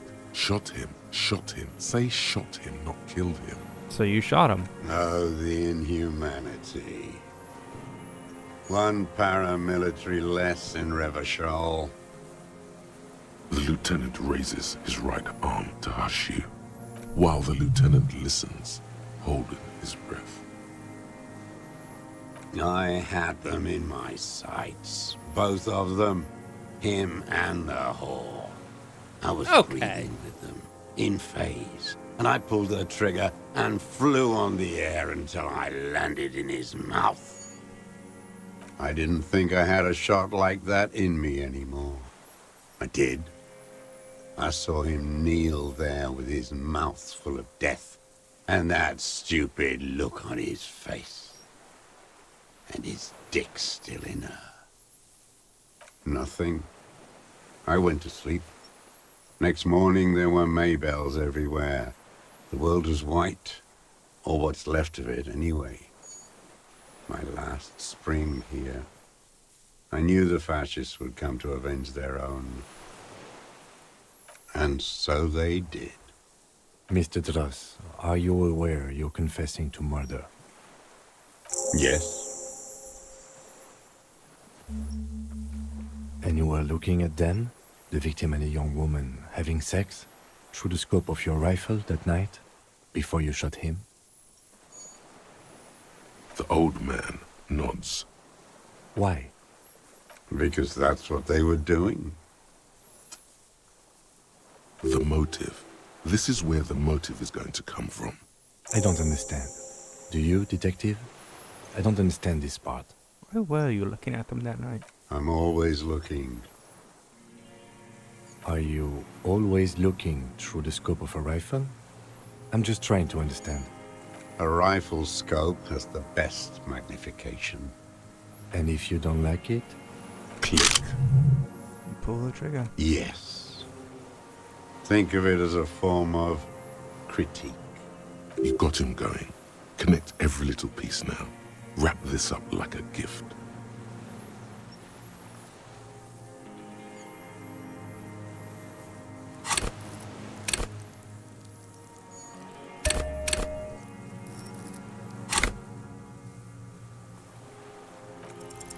What strikes you about this gaunt man is not the stomach pain, or the cough, Hello. or the malnutrition. For a man who spent 44 years hidden in the urban wild, You're surprisingly okay. indeed, he speaks fluidly. His movements are rapid, if erratic. His voice, despite the cough, is there. It is capable of expressing complicated ideas. Above all, he seems animated. It's a mystery. This animation comes at a cost too. Erratic hand gestures, thought processes cut off like threads, as he just stares at the logs or the reeds. He also suffers mood swings, bubbling to the surface, unconstrained by his nervous system. Dementia. You've seen demented people before. This feels similar, yet different. When his thoughts move, they are lucid, keen even, not senile. Is it some kind of substance damage? Like he's addicted to something? Not only the painkillers he's clearly on. It's going alright. It's going alright. Mr. Rose, are you on some sort of psychoactive substance? No. I won't be He's sniffing the stuffed fuel, full I of think, though. shit like the rest of this city. I think he's huffing the It's fuel. not a downer, rather an upper, judging by his snaps. Like some kind of decadent rock star. You okay? How's your memory? No, I'm not okay. I shit blood, and I'm surrounded by insane people. There it is again. Erratic hand motions, bouts of rage, and the stomach thing too, of course. Could it be a symptom of overdosing on something? Something even you have not tried? Keep your eyes peeled. What specifically did you not like about what you saw the night of the murder? Them. Fucking. I didn't like that. So you were jealous. Jealousy is a reactionary concept. I didn't like the Reaver enjoying himself. Drugged out, soothed in the arms of a young woman. I wanted him to die so he could not enjoy life anymore. And I wanted to see his head explode. That too. She should know better than to hold a child murderer between her thighs. I knew he'd be there for one more second, writhing. That's all it takes for the bullet to reach his head. Now that I think of it, I wasn't aiming for his mouth. I wanted his brains to spill out on her. But you can't have everything. I am. Have you not heard me respond to you, Rebecca? I said it's going well. I said hello. I said hi. I just, this is the end of the game, so I'm kind of focusing on it.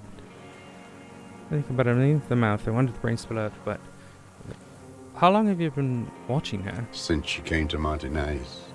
I saw her sneaking in the reeds early in the morning, behind the Feld building. It was dark, still winter. She didn't have her skimpy outfit on then, just a spot in the night, moving. Past the Feld building on a ghost? What was she doing there? Hiding something in the water. She had a fag after she'd done it. I was up in the ruins there. She couldn't see me, but I could see her, smoking. She was nervous, but not scared. My schedule is below the stream on the main page, but then you can also go into my Discord or my Blue Sky or my Instagram. I post schedules weekly. Smoky shoes, no, it's not beautiful. Beautiful. That too. How could you see what she looked like? You said it was dark. The sun came up. Her hair was like cobwebs. She smoked more fags and snorted a line of whatever shit she was on right there. She needed it just to move. What do you think she hid there? Her passport and tickets to Villiers. And from there to Cachet Brut. In the free state of Semonine, hidden away at the edge of the earth, near the Pale. You looked into it. After she was gone. Did you keep what was in it? When we found the submersible, it was empty. No. Why would I do that? I didn't need tickets to Villiers. I put them back. If I wanted to extort someone, I'd do better. This implies that he's thought about extorting her. Also, a little inconsistency here. He was surprised to hear her name Clausia before. Would he not have seen it on the documents?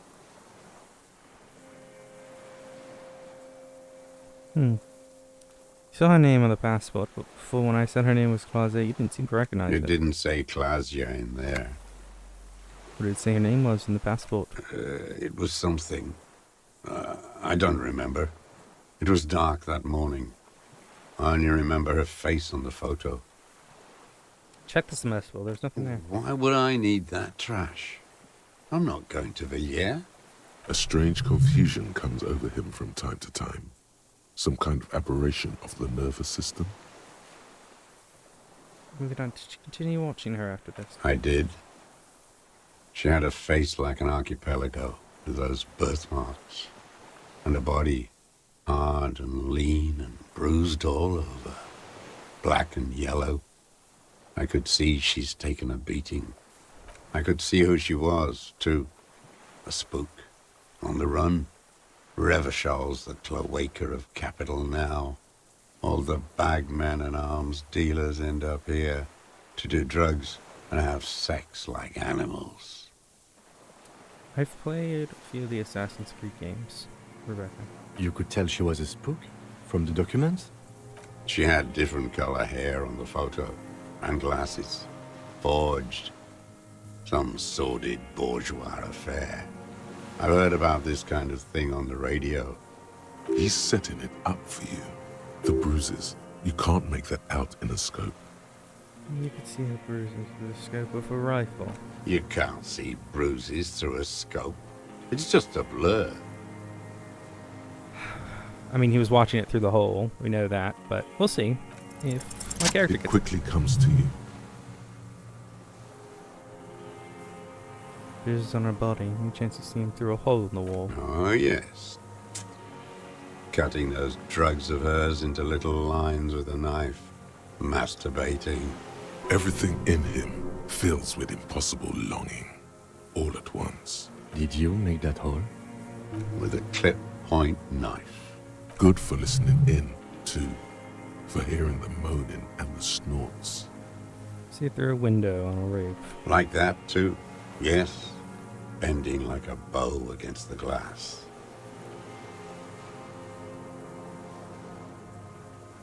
Through the secret routes and behind the whirling ranks, those are your footprints there. Just change your shoes. I've been through all of Martinez. Every nook and cranny. That too. Yes, that too. The things they did in that little room. What she'd do to feel good. Funny the way light works. You turn it on inside, and it gets so dark out, you can't see a man looking in. I learned that in the 20s, when they were still hunting me. I've seen people do some shit, but... Those two took the cake. You hear the familiar scribble of the lieutenant's pen. A quick glance at you. How did you get in there? The hidden pinball workshop. I can just walk in there now after a good wash. I told you, they think I'm an antisocial. Closing hour is a good time. The kitchen's empty. You had to open the steel door in the kitchen? How? I got that open a long time ago. Some bourgeois game merchant lived there. I don't know, 15 years ago. He left spare keys all over, and I took one. Then I saw her turn the light on one night in my scope. Andy found use for it. A spare key, like the one hanging behind the Union Box window. Did you have feelings for the woman? There's nothing to hold on to. Only this. It's not enough. The coals of his eyes glisten suddenly, like stones dripping with water. Is he crying? Man needs to feel something else. In this fight, it helps if you have your eye on something there. It's weakness, I know. There've been others. Yes, over the years. It's not unproletarian to feel something. Is that why you left the dried flowers behind her window?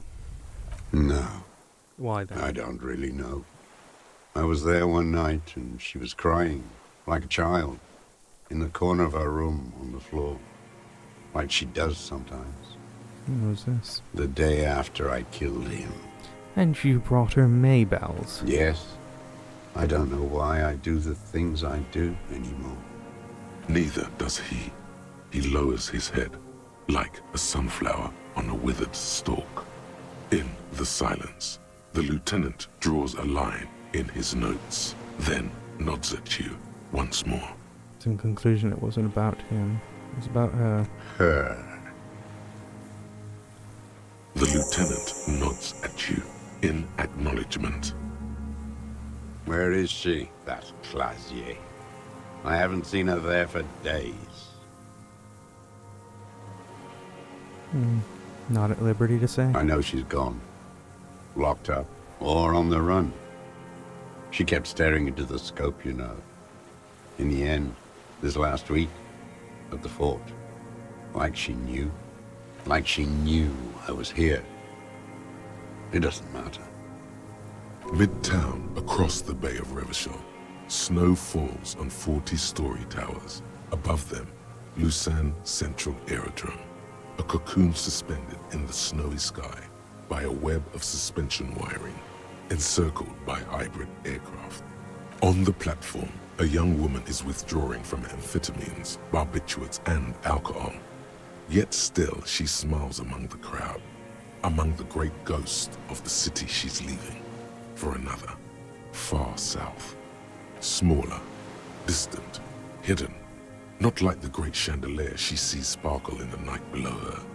Streetlights, towers, tenements, and water, and across it, a dark strip of ruins, barely visible if she didn't squint her eyes. He knew she knows. She was looking at the island, figuring it out, day by day, cigarette by cigarette. We could get more. We've got him talking. Who knows what he's seen and done over the years? You looking at anything else you haven't liked? A tragic comedy. Druggies, prostitutes, and rentiers. A strange little engine seems to fire up in him again. It straightens his back. The familiar put of hatred. Most specifically? Specifically, the whole city is a charnel house. Stripped clean and draped in neon. But Martinez is the worst. How come? Because of the racists. Everyone is a racist in Martinez.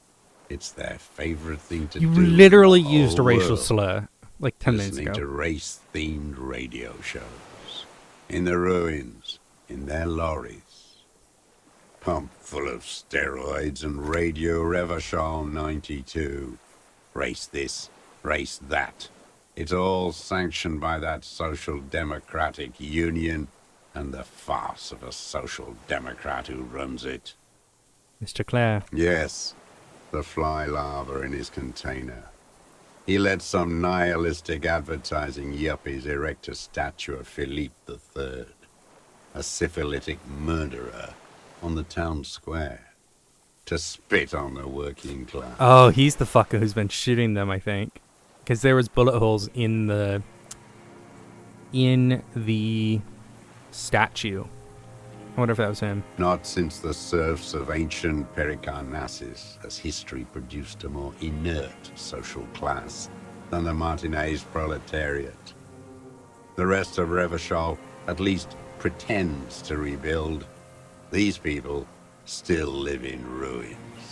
In tents, like animals. Like those boom-boom morons on the ice. A pity they didn't drown in that tent of theirs. That all. The worst of them is the blood-drenched Sucrion on her yacht, licking her lips. The old whore's gone now. Her gun-toting porcelain men are dead. So, actually, no. The worst is that old cock parading around in his uniform, throwing balls all day. It's not enough that the racists and liberals are dancing on our graves. The old loyalist ghouls still parade the ruins too. Every morning he's there, while the parasites he fought to protect are off in Ozon, or Quayamoran, or some other island they built their palaces on, feeding on drugs and having sex with their own children. That's all the rich really want. Sex with their own children.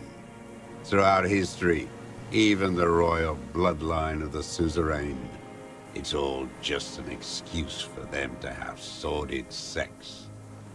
At least that old cunt, Frisell, is now dead. We did good when we pushed him under that horse car. If only, in the 30s, those disco whores. The disco whores are too much. Hatred shuts down his brain's language center, leaving only a nonsensical sputter. There was something about a statue and nihilistic advertising agency people might be worth investigating. Let's think about the statue in the roundabout. And Syphilis is a disease Philippe III contracted in a whorehouse. The statue is an abomination. The bacteria entered his brain and made him squander trillions on sparkling wine, cocainum, and monuments of himself. His son, Philip IV, the Insane, contracted syphilis in the womb. That is technically possible, although Philippe III was not actually syphilitic. He was just mad.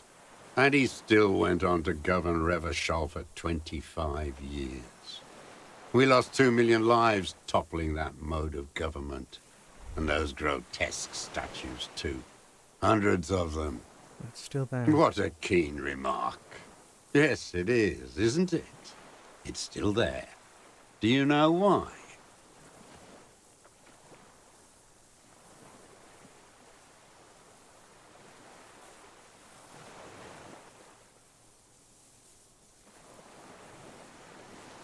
Because the king is holy and the statues are no, I don't want to say ironic. Well,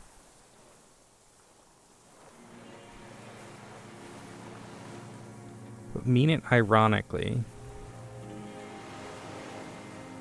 I think this is what I want. Because the king is holy and the statues are indestructible. No. Cynical design cockroaches like you erected a new, ironic version of it. We tore it down with honest, working-class plastic explosives. But there it is again, grinning. Art is a bourgeois establishment. It's an affront to humanity. Every gallery should be bulldozed, and the artists should all be given 30 years of hard labor in Yekokata. Wait, the bullet hole in Philippe's heart. The statue had been shot. I wouldn't call this reaction speed. I got that about 20 minutes ago, and I am tired. It had to be. He's already proven capable of taking a far more complicated shot from here. Zoom shot the statue there with a bullet hole in its heart. I did. A needless, sentimental gesture. I should have spared the bullet for a deformed monster of liberal capitalism. Shameful, really. Yes, shameful. So many others to punish over the years. Isn't that right, detective? The statue. Tell me. The fat union man let them put it there. Corrupt as he is. Probably got a fat check for it, too. Shared with the law. He keeps having opinions about the union's leadership. Mentioned the union is social democratic. Oh, quite a bit louder than the game today.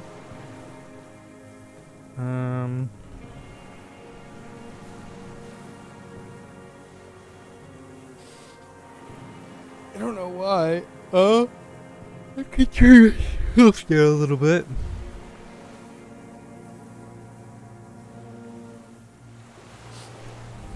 He mentioned the union is a social democratic. Mr. Clare is a farce of a social democrat. Another hideous disappointment. Unions are the real enemy. The true enemy of the proletariat. Placating the masses. Yeah, this guy's very Marxist. Like Lenin Marxism. Disappointment. So personal. He displays a familiarity with the union's top brass. Who's a disappointment? Everett Clare. That deformed toad? I wouldn't expect him to wipe his own ass. I mean, the brains of the operation. The smart one. Edgar. You mean Edgar? His brother. He talks a big game about uprising and social base. They must have sent the smart one to some university in Le Jardin, where it's alienation this and hegemony that. Talk to Edgar. First against the wall with him. The Clares wouldn't miss a man hidden in their own backyard. Not all this time. Nothing happens in Martinez without them knowing. Yeah. Let me do...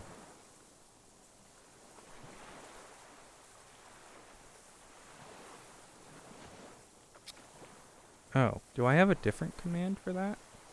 Well, it's Shan Chan who made it. I thought maybe I do have a different command for it.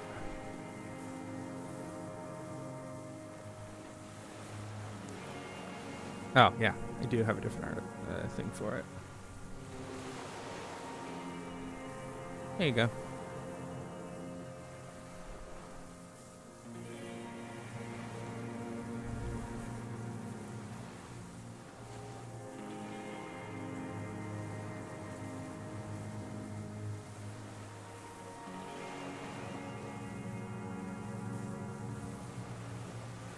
Thank you.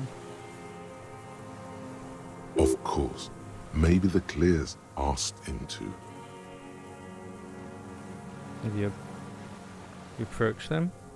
I haven't approached anyone. I hid. It was Edgar who came to me. How did he know you were here? He didn't just stumble in like an oaf. He figured it out. Some kids told him about a monster on the island.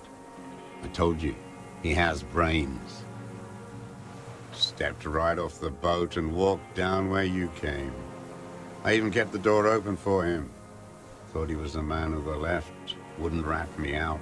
I was right about one of those things. 20 years ago, neither of them could walk now, could they? They were less fat then. That's around the time the Clears came to power. What did you talk about? Edgar did the talking.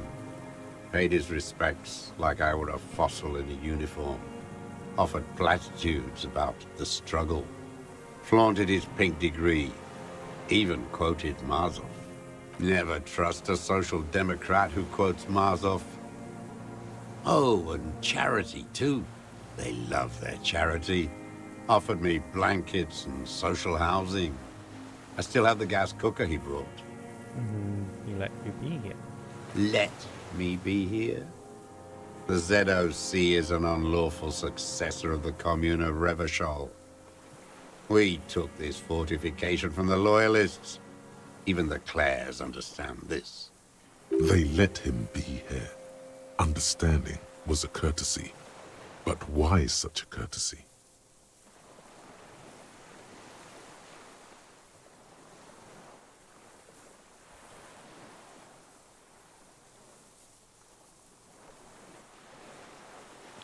Mr. Rose, did you kill the Colonel Mercenary for the Clares to incite riot? You know why I killed that fucker, Duat. As to Edgar, I'm not doing anything for that swine again. Again? What have you done for Edgar before? Tried teaching him some Marzovian socioeconomics. They didn't stick. We parted ways. Okay, he didn't do the hang the man for them, but he's insinuating something.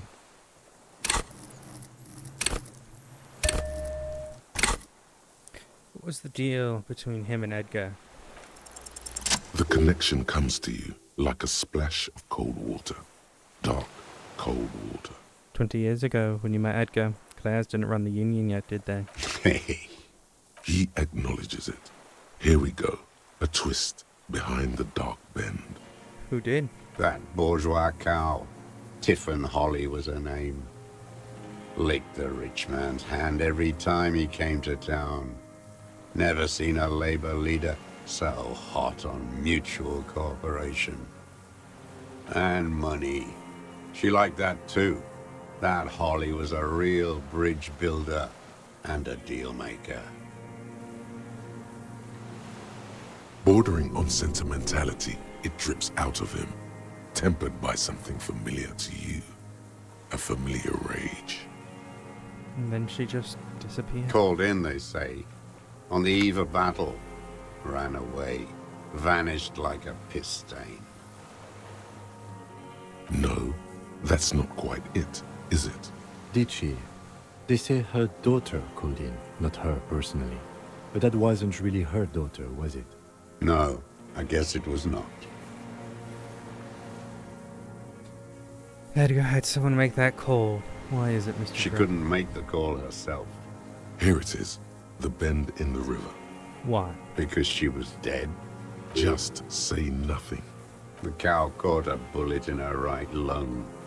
Fell into the canal grasping her tit and drowned. Or bled? Hard to say. It was a sloppy job.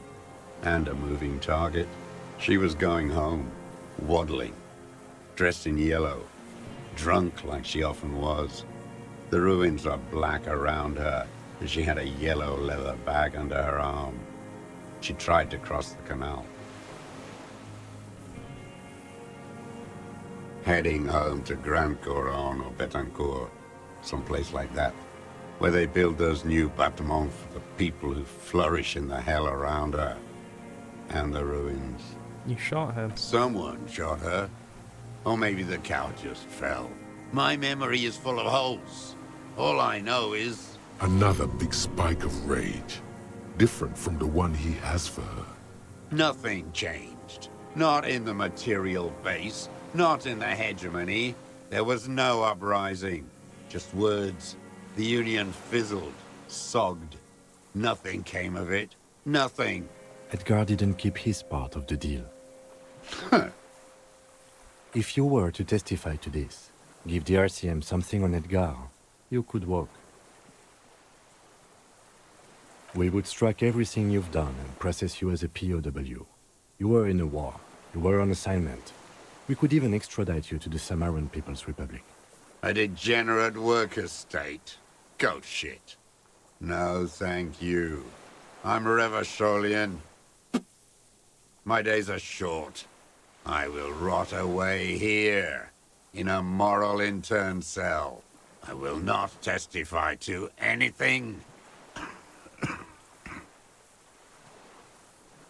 No, I mean, no, Rebecca, not really. The PNG tuber was just a gift, and I use it. Okay, so the deserter. But you did do it. I saw it happen, and I liked it. That's all I have to say. I didn't live and fight for 40 years to end up as a collaborationist. I've heard it on Channel 8, 40 AM, Radio Revachol, late night. Everyone is a blobber in this world. Everyone betrays everyone. They're all already locked up for betrayal. The best ones, the ones with heart, were slaughtered, trampled. The same old freezing hatred.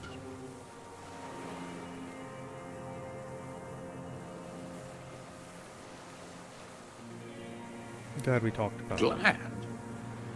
It's all gone. Josef Leon Volstros, you are under arrest for the murder of Eli Cotoner. What? But you said I would be taken to the... This terror is the sum of all the uncontrollable movements and mood swings he's been exhibiting. The wind picks up. The silence on the water is broken all around you. Little shivers of waves appear. The lieutenant continues, like an incantation. Your Wayfarer rights have been suspended. Information provided to the officers on the scene will be used against you by the prosecution. You will be given legal counsel within 1 week and must face court in 44 days. Do you understand? Do you understand? But...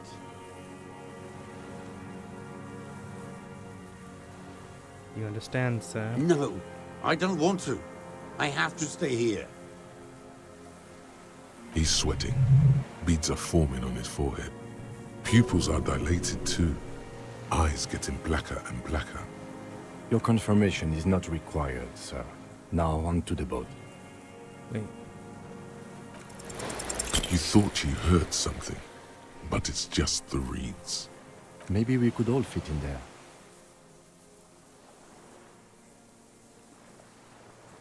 Did I have room for 3? Not really. We could escort him to the pier, then either one of us can take him inland while the other stays here, but... But then, who watches him while you're coming back here? Who watches him there while I come back for you? You come back for me? How about I go and send a boat back for you? What is this farce?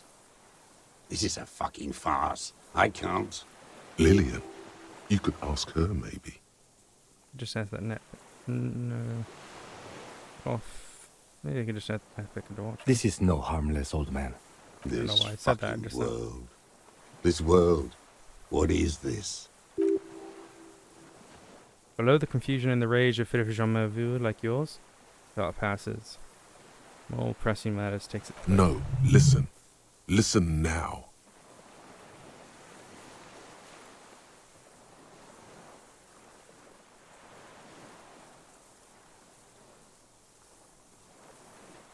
You can come back with me once you've taken him to the precinct. No, it would take a whole day on this island. You go and transport the prisoner.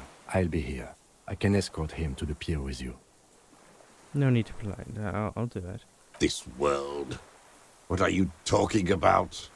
Is this... us? The wind is cold from the east. Your skin is crawling suddenly.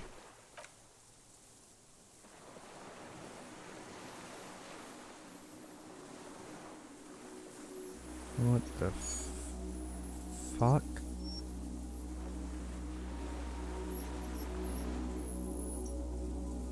What the fuck? A delicate tangle of arms and legs unfolds from the reeds, limb by limb, to then just stand there, moving its scythe-like arms in ghostly silence. It's still there, an unfolding mechanism of reed-like chitin, hovering in place. What are you talking about? I don't know what the hell that is. There's nothing there.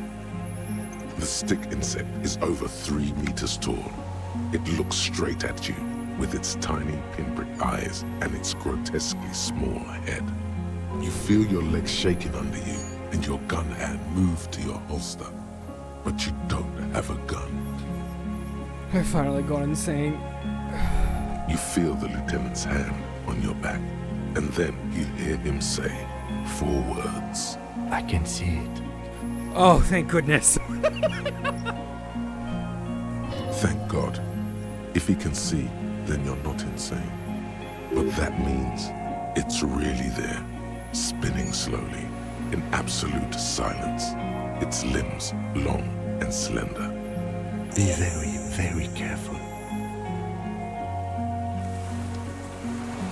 What the fuck?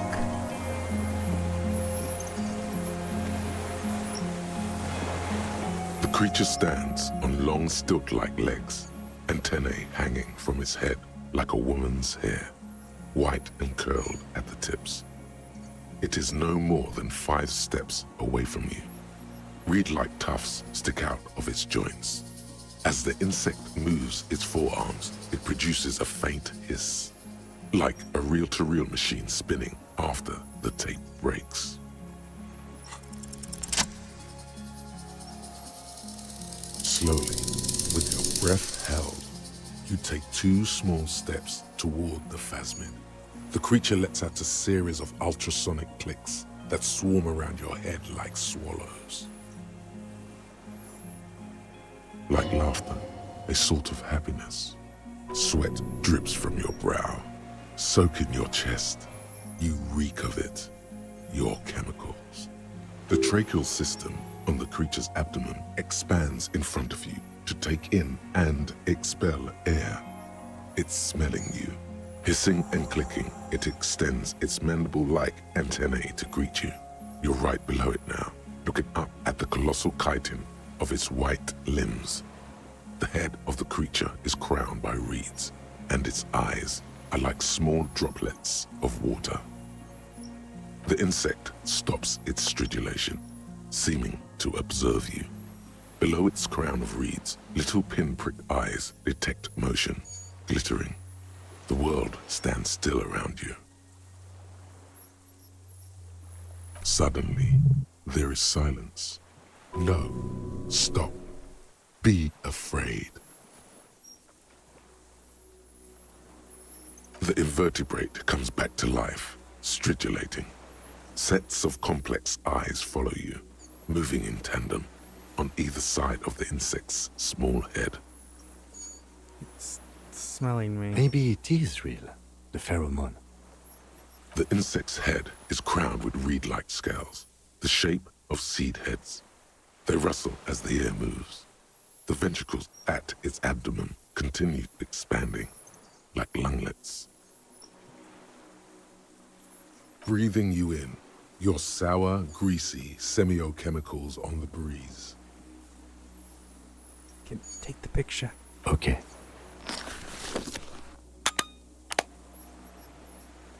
There is no change in the insect's motion while it's being aimed by the camera. It remains fixated on you. In 3. If it moves, you jump back. I'll shoot. Here we go. 3, 2, 1. The shrill flash of the camera cuts the air Whoa! like the blade of a sword. The phasmid freezes in its bright light. Head turned toward the lieutenant, hypnotized by the flash. It stands frozen before you.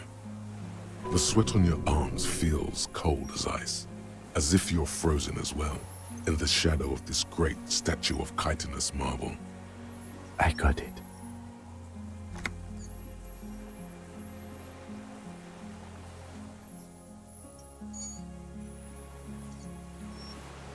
Carefully pat. I don't know if that's a good idea. Got it. A shudder pulses through the creature's limbs. It jolts back to life, like a record continuing where it left off, in a swaying, praying motion. Even the small black pearls of its eyes do not stray from you. Hello, I'm Harry. Don't really know who I No am. reply. A total ancient silence comes from its mouth, along with what appears to be some kind of foam. The stridulations of its limbs continue all around you. You were right. Little bubbles form on the mouth parts of the creature, on its segmented lower lip. It looks to be foaming, slowly. The foam is white, then yellowish. The faintest smell like you've never felt before, like burnt roses. Careful, it may be poisonous. The foam slowly turns a darker shade, like burnt caramel, as the insect moves its mouth parts, masticating. The little bubbles begin to burst, one by one, letting out that same smell, like summer burning. What are you doing? I exist. Ah!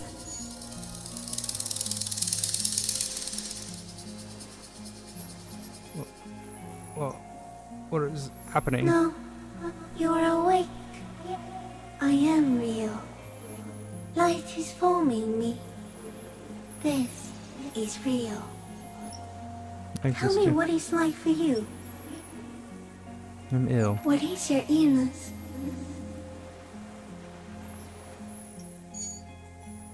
It's in my head. No, it's my heart.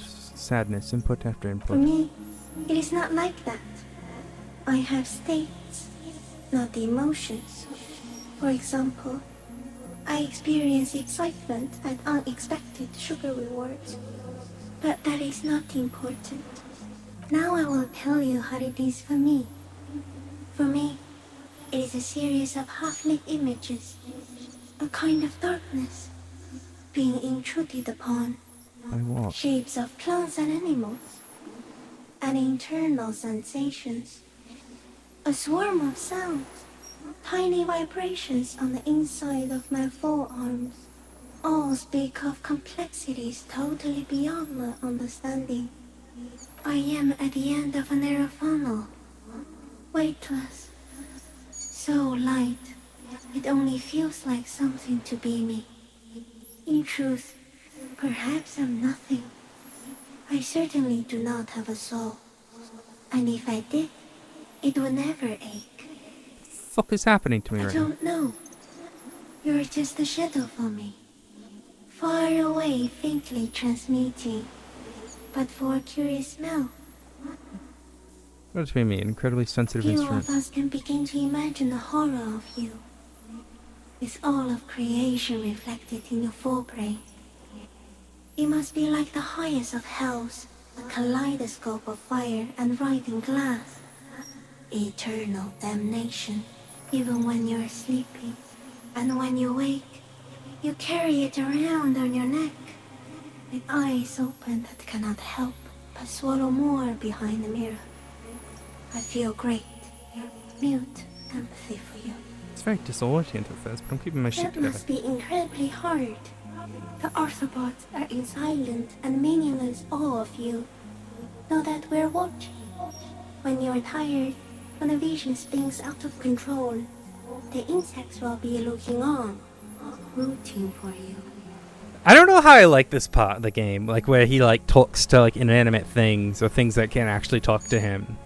I mean, it's interesting because it is very clear that he is having like... Not that I don't like it is what I'm saying. I just don't know how I like it.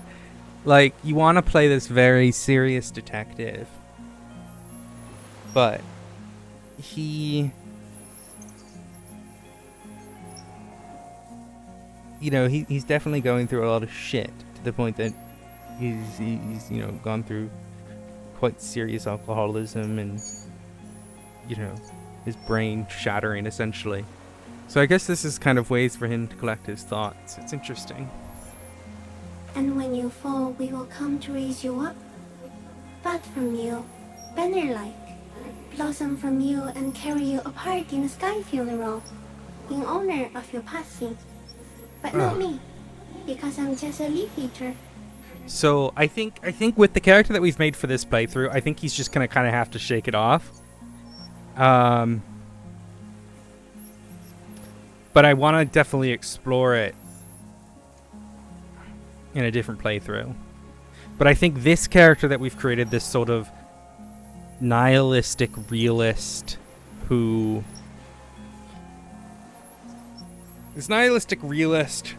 extremely logical, I don't think you'd entertain it for this long. No, there is one more.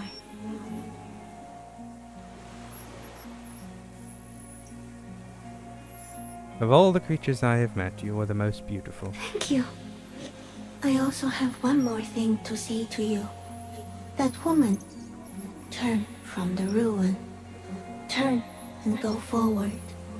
Do it for the working class. For the working class? Oh my god. The Phasmid's a socialist. I will try. She was middle class. It doesn't take a 3-meter stick insect to tell you that.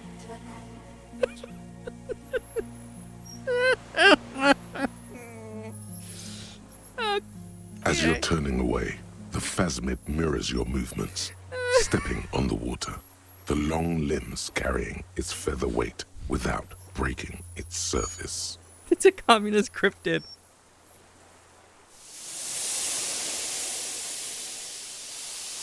Could that be what's affecting this guy's head, I wonder? Oh, there it goes.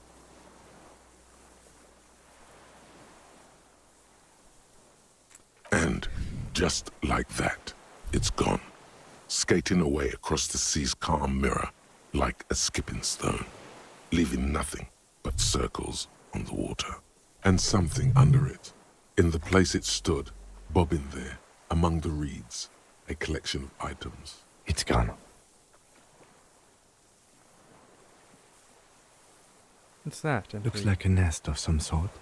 We should have a look. Can walk on water? Apparently, yes. Like a water strider. Only... I've never seen anything like that in my life. What now? What now? In some kind of strange, semi-catatonic state. Our suspect is not looking so good. We need to check on him.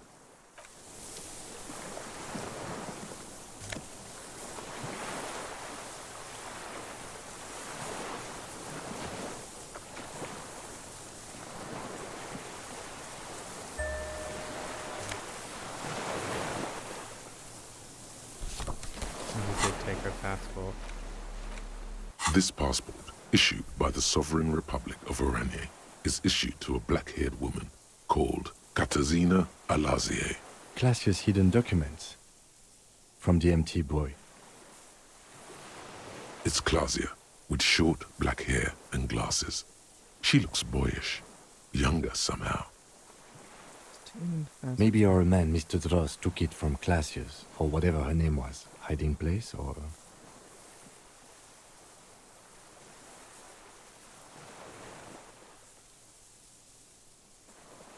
Perhaps for blackmail. Perhaps, but that still doesn't explain how it got into the nest. The Phasma took it. Like a magpie? What a coincidence. Then it would also have collected the other objects, which would be highly unusual. I can see how the helmet could wash up on the island. And the scope. Maybe Mr. Dross lost it. But to seek this out would be very unusual behavior for an arthropod. A curious octopus would do something similar. Or even a cuttlefish. Perhaps it was curious, like an octopus. An octopus belongs to a very different class. It's not even an insect, it's a mollusk.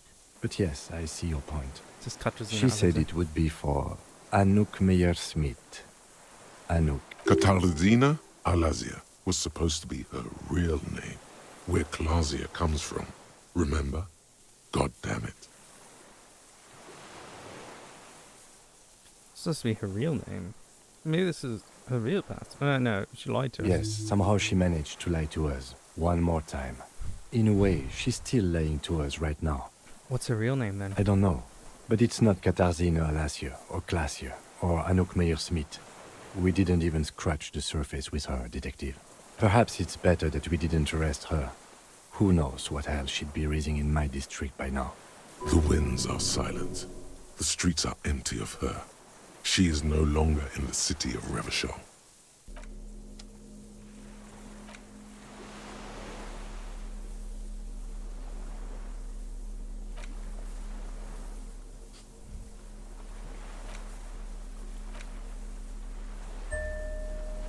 Well, this is terrifying.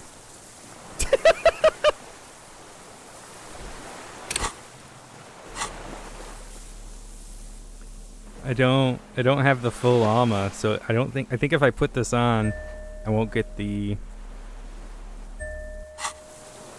Yeah, I needed the boots. I should have taken the boots off of...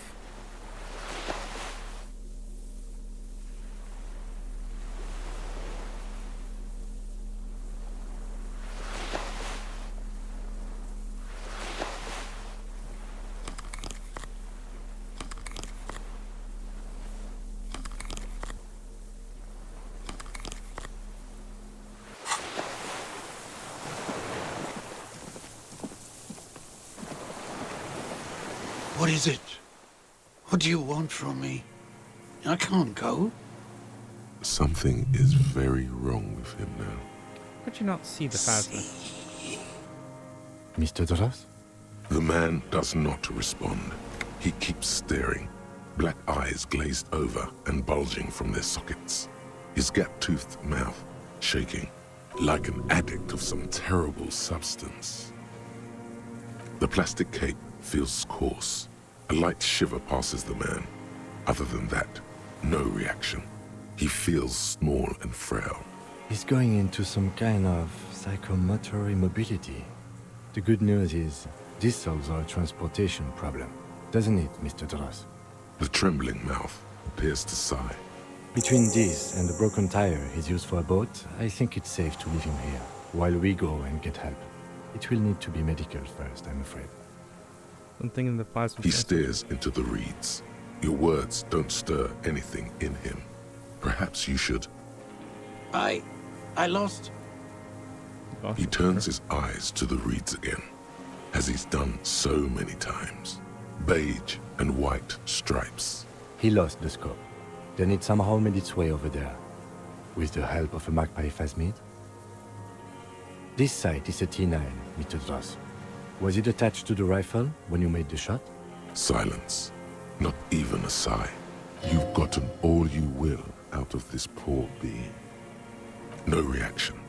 His breathing is slow, and he appears very old all of a sudden. Around 80. This is an old man, at last. No longer a tin soldier, but the broken down remains of a man.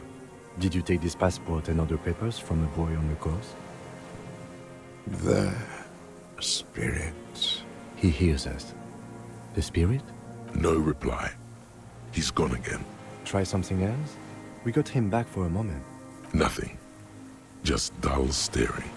Not even rage left, wherever he is. The last embers have gone out. The war is over. If Kuno kicked it into the sea, as he said he did, the ebb would put it back here. This makes sense. Mr. Dross could have picked it up. Or the phasmid even. If it did, this is incredible. I'm gonna let you rest now, Mr. The Druid. plastic cape flaps around his face in a gust of wind. His back is slouched and his mouth open. The blacks of his eyes are receding. His pupils are returning to normal. The strength has all gone out of him. Just frail old bones in a sack of tracksuit trousers and a windbreaker. Old age and shock. The appearance of the Phasmid in conjunction with the stress of the arrest. He spent his entire life here. For him to leave would be... We should think about getting back to the mainland. To get help. He'll be safe here, if we don't take too long.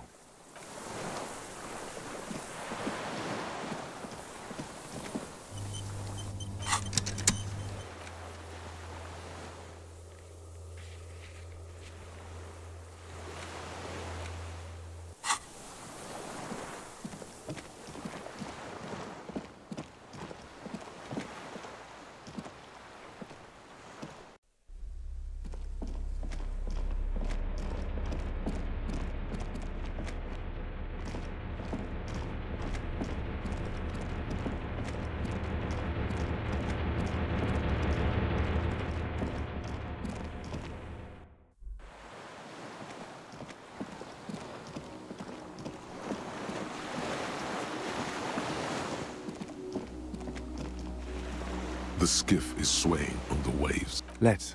We are done here. The skiff rocks gently under your weight as you get in. The ride back is uneventful and quiet. But for the sound of conversation on the water, there is someone inland waiting for you. You reach the jetty and climb out of the skiff.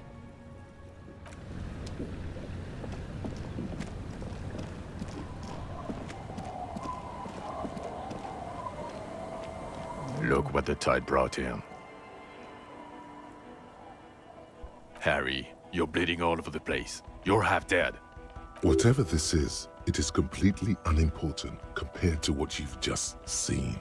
This is the man with sunglasses from the Whirling in Rags. But where are his sunglasses? Hey, Joel, the man with the sunglasses. That's right. And you're bleeding. Who are you people? Hello, I'm Trent Heilerstein. I believe we've met on several occasions. I'm your goddamn partner, Jean Vicomar, and this is your special task force. Or what's left of it. Special Consultant Trent Heilerstam, Patrol Officer Judith Minot. Hi. We've come to scrape what's left of you off the pavement. Lieutenant Kim Kitsuragi, Prison 57. We've just come from the island, where our investigation led us. The scene is making even him feel as though he has to justify your actions. We might need your help with something later. But this is clearly a departmental matter, so I'm going to leave you to discuss it among yourselves. Thank you, Lieutenant. It's good to meet you, Lieutenant Kitsuragi. Letting the lieutenant know he shouldn't feel embarrassed over the shitstorm that's about to befall you. What's this about? Ari, we want to help you. Trent, I believe this is where you come in? I don't quite know what I'm doing here. I was asked to participate as an expert. I think I need to manage your expectations a little. I'm at best an enthusiast in cognitive science. My background is in something else entirely.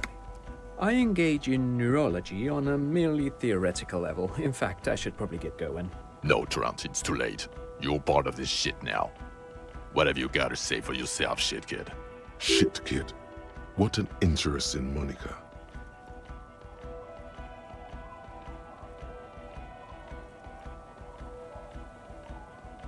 Trent Hausman turns out to be Special Consultant Trent Hausman. Yes, I'm Trent Heilerstein.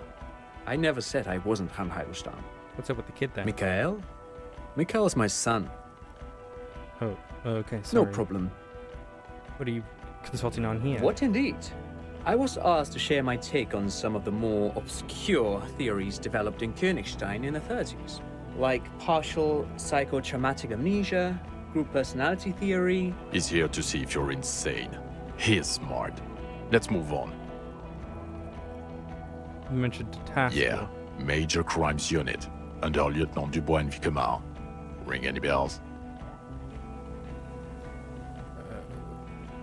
Who else is in this? Refresh your memory? It's a goddamn major crimes unit. There's you, me, Jude, Trond fucking Heidelstein, and Guillaume Baby. I'm technically just a civilian advisor. Oh, fuck you. You're part of this shit show. Who's Guillaume Devey? Oh, that's an interesting story, actually. Guillaume Bevy is a police reporter who joined our team. He was really good. Then he left because he lost faith in your ability to lead the unit. Other people have left too. Good, smart people. People we won't get back. Only me and this really patient patrol officer are still here. And Tron because I'm forcing him to stay. Is this Guillaume Bevy blonde and partial to sunglasses? Blonde sunglasses like you are. See? There. He's getting it. I was impersonating him. Look at me, I'm G. Bevy. It was going to be funny, but then you really did have brain damage. So not so much anymore. He sincerely thought it was going to be amusing. For both of you. Okay, so what's the unit do? It's a major crimes unit. We clear the desk of cases so Precinct 41 doesn't look like the worst station in town. We are shit tier now, Harry. Because of you. The 41st isn't... How'd you know it was The here? cafeteria manager you fucked over told us where you went.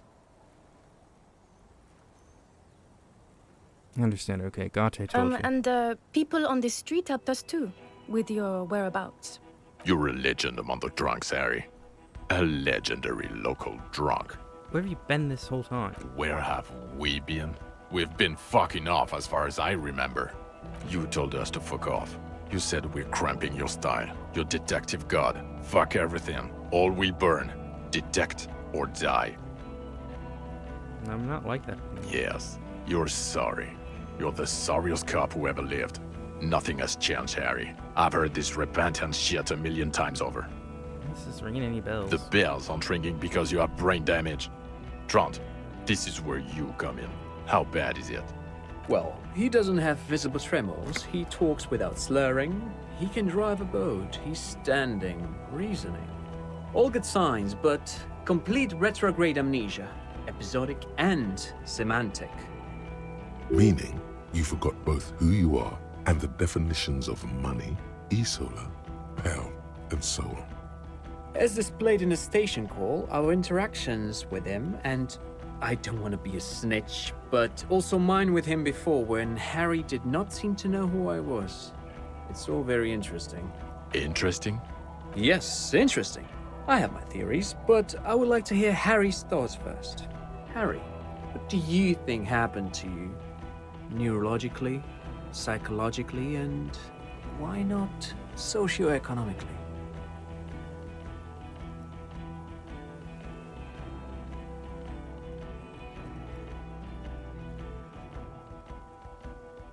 I drank so much and lost my memory, and I'm now slowly recovering. He is. He's getting better. And I can confirm that he drank a lot of alcohol prior to it happening. I believe he drank. People do that, especially this one. What they don't do is forget their whole life because of drinking. But Detective Vigmer, he has blanked out before. I have? Yes, a couple of times.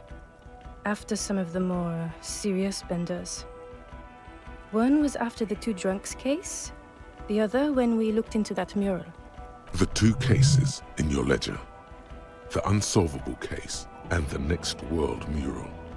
Those were recent. Those cases were hard on you. Interesting. So at first he dipped his toes into it, prepared. That's where he would have gotten the idea, yes. Practice. And then he used alcohol to get there, so to speak. What do you mean? Well, here's my theory. What if this is an absolutely normal reaction to the world we're living in? What if this is not a significant anomaly at all? Something to be explained, approached as a defect? Look at the sensory input here. Look at the ruins, the neon. Listen to the radio, the multitudes, the people. Live here for 40 years. As a police detective, he's like a magnetic reader on the world team, to borrow a known metaphor. Harry's been pushed flat against it. Total input. Hardwired to the free market. He just needed for it to end. Okay, Trent, thank you. That's absolutely meaningless. I'm glad we brought you. Will he or will he not be able to work in the major crimes unit? Is he a cretin now? I want to know that. He's not a cretin, and he is able to do work. If not in his previous leadership role, then as a line detective.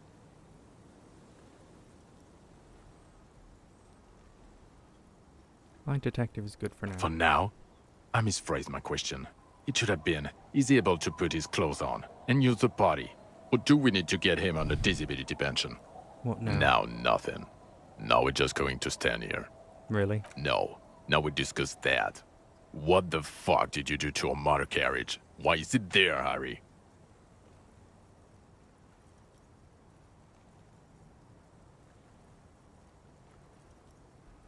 Tequila Sunset. I also jumped the canal, by the way. Ha ha ha. Ho ho ho. Tequila Sunset. Jump the canal. So funny, Harry. Thank you for fucking me. Thank you for destroying 45,000 real of police property that's coming out of my payslip. You know that, right? You're gonna get fired, and I'm gonna pay till I die. It doesn't matter. Your badge, Harry. Show me your badge. My badge? The thing that tells people you're a police officer.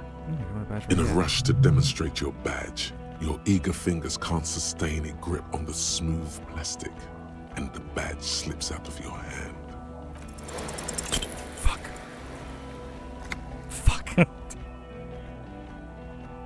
You juggle the badge for a second, unsuccessfully, and it lands on the ground, some 2 meters away.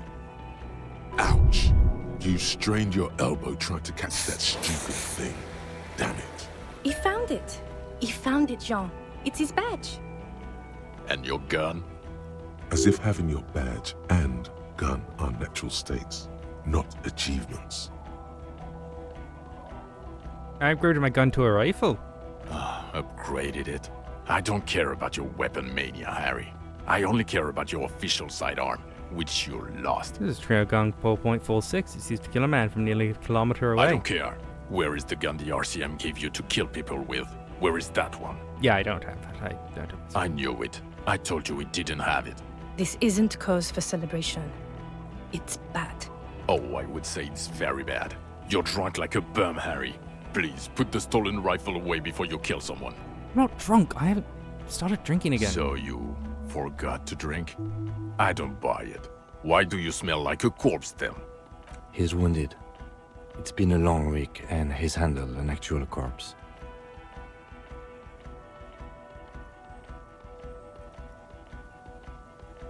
Yeah, it's been a bit of a week. I'm sorry I smell bad. A bit of a week? You're drunk, and you let a suspect escape, a certain Clasier, because you were too drunk to assess a flight risk. We've read the report, Sari. Lieutenant Kitsuragis. We know.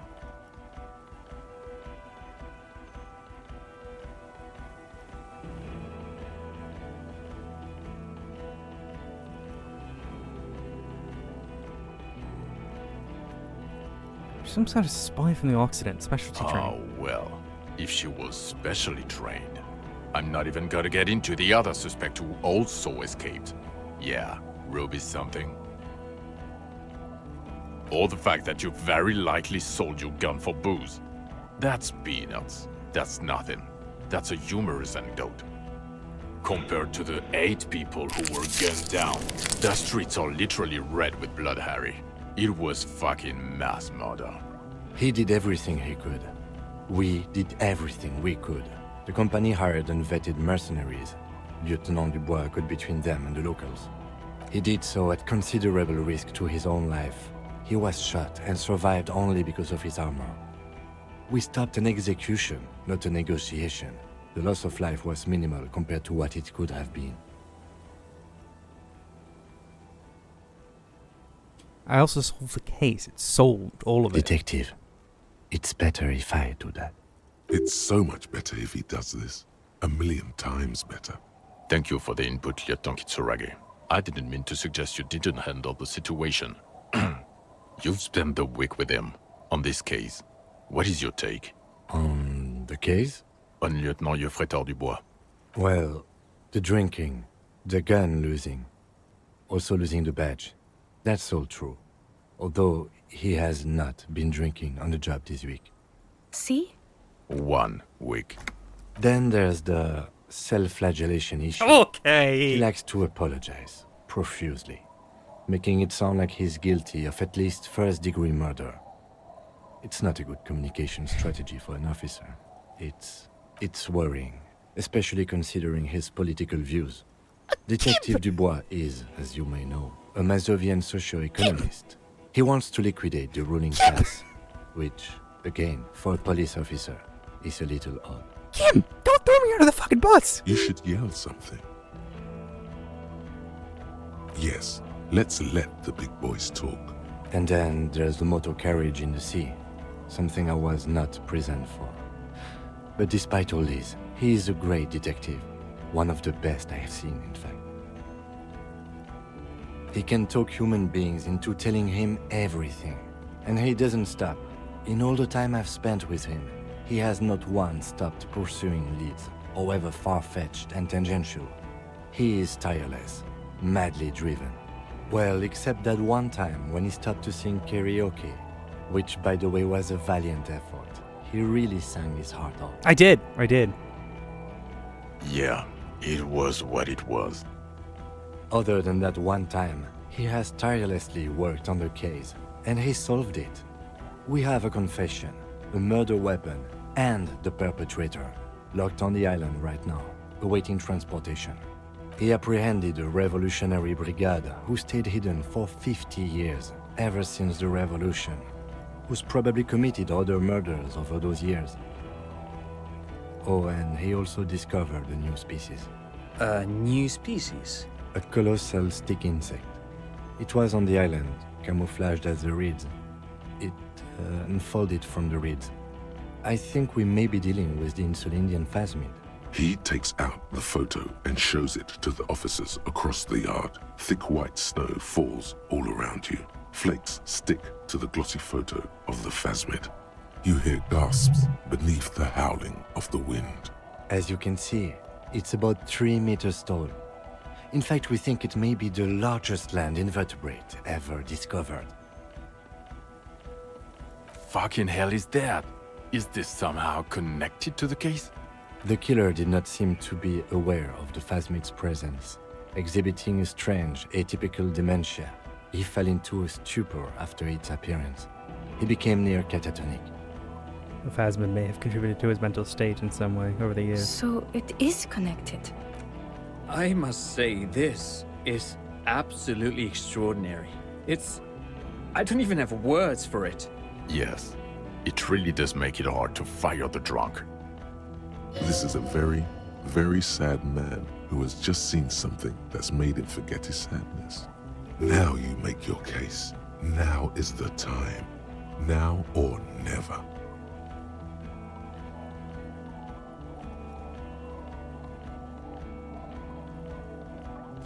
The previous head of the Dubois Union was also assassinated by This is a conversation for when we are no longer out in the open, in Martinez, where Evrard and Edgar Clare have ears everywhere. And eyes, too.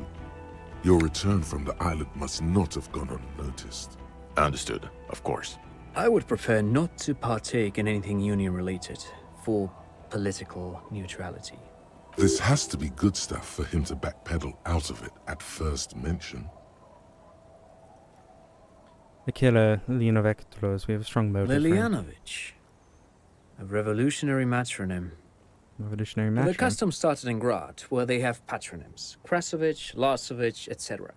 The revolutionaries saw this as a chauvinist atavism, so they used matronyms, derived from the mother's name instead.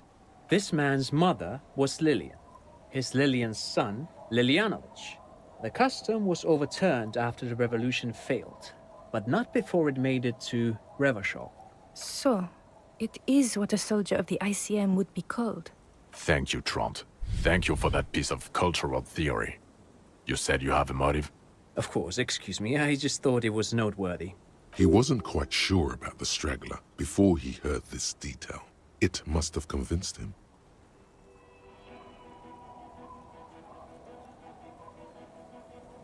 Mercenary and jealousy. Jealousy?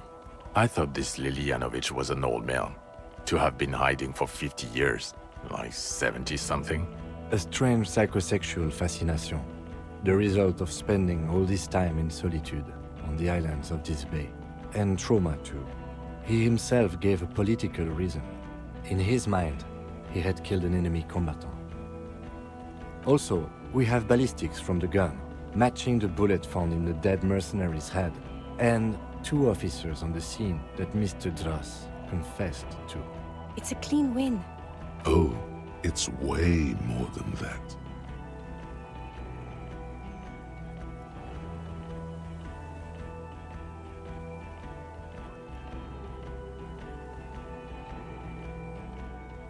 There I could. Every second was a struggle. I've never doubted you can pull yourself together and work. In bouts. Bouts don't last. I can still smell the booze on the wind.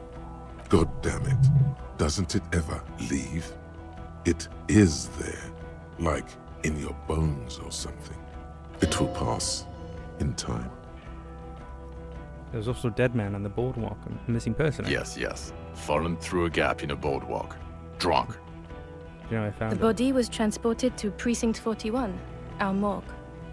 I had Tilbrook and Mullins take care of funeral arrangements and family stuff. You're not the only cop in the world, Harry. This all comes back to us. Still, good work with the missing person, detective. I don't think the rest of this is necessary. So what do you say? Want to take this hot shit back?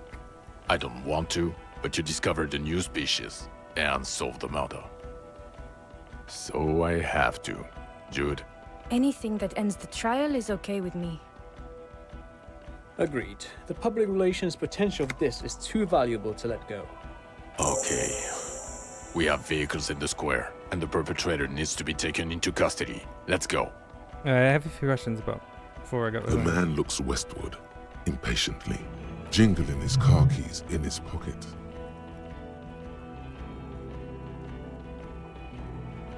Am I a dirty cop? No. Because suspect seemed to think You're too unstable to work for a mob boss. You're suicidal, Harry. Yeah, that's a good point. No mob boss would take you.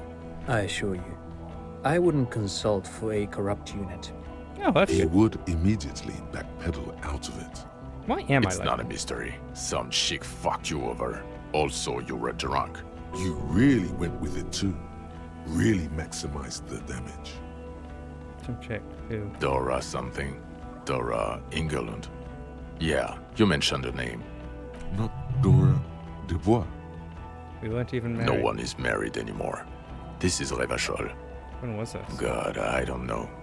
6 years ago, she was way before my time. 6 years? Yeah. Or 7. You're not doing too good there. It's an old man thing. 2 old years equals 1 normal year. That and Dora Ingerlund really tore you a new one. A big one. Who was she? Incredibly bangable. Huh? She was extremely fuckable, Harry. Gorgeous. A gorgeous bourgeois woman. Wayfish. Like a Welkin, basically. Snow Welkin. Blonde Welkin. Pain Welkin. I've only seen a picture, but it's obvious you formed a real spiritual connection with how pretty she was. One you never recuperated from. Look, the sun is about to go down. It's time to go home. I think she taught in the Académie des Arts, east of the river. Way east. Hard to say which came first, the middle-class chick or the drink. Egg and the chicken kind of thing. My point is, you need to see a psychiatrist about this shit. Not a psychologist. Several degrees harder. Is there something harder than a psychiatrist? A forensic psychiatrist? Go talk to that. In other words, he's heard enough about this. Who am I? Who are you? You're a gym teacher, Harry. Well, obviously you're not a gym teacher anymore, but... Before you were a cop, you were a gym teacher in Coron. It's getting really cold outside. Should we maybe... That doesn't Harry, it explains everything.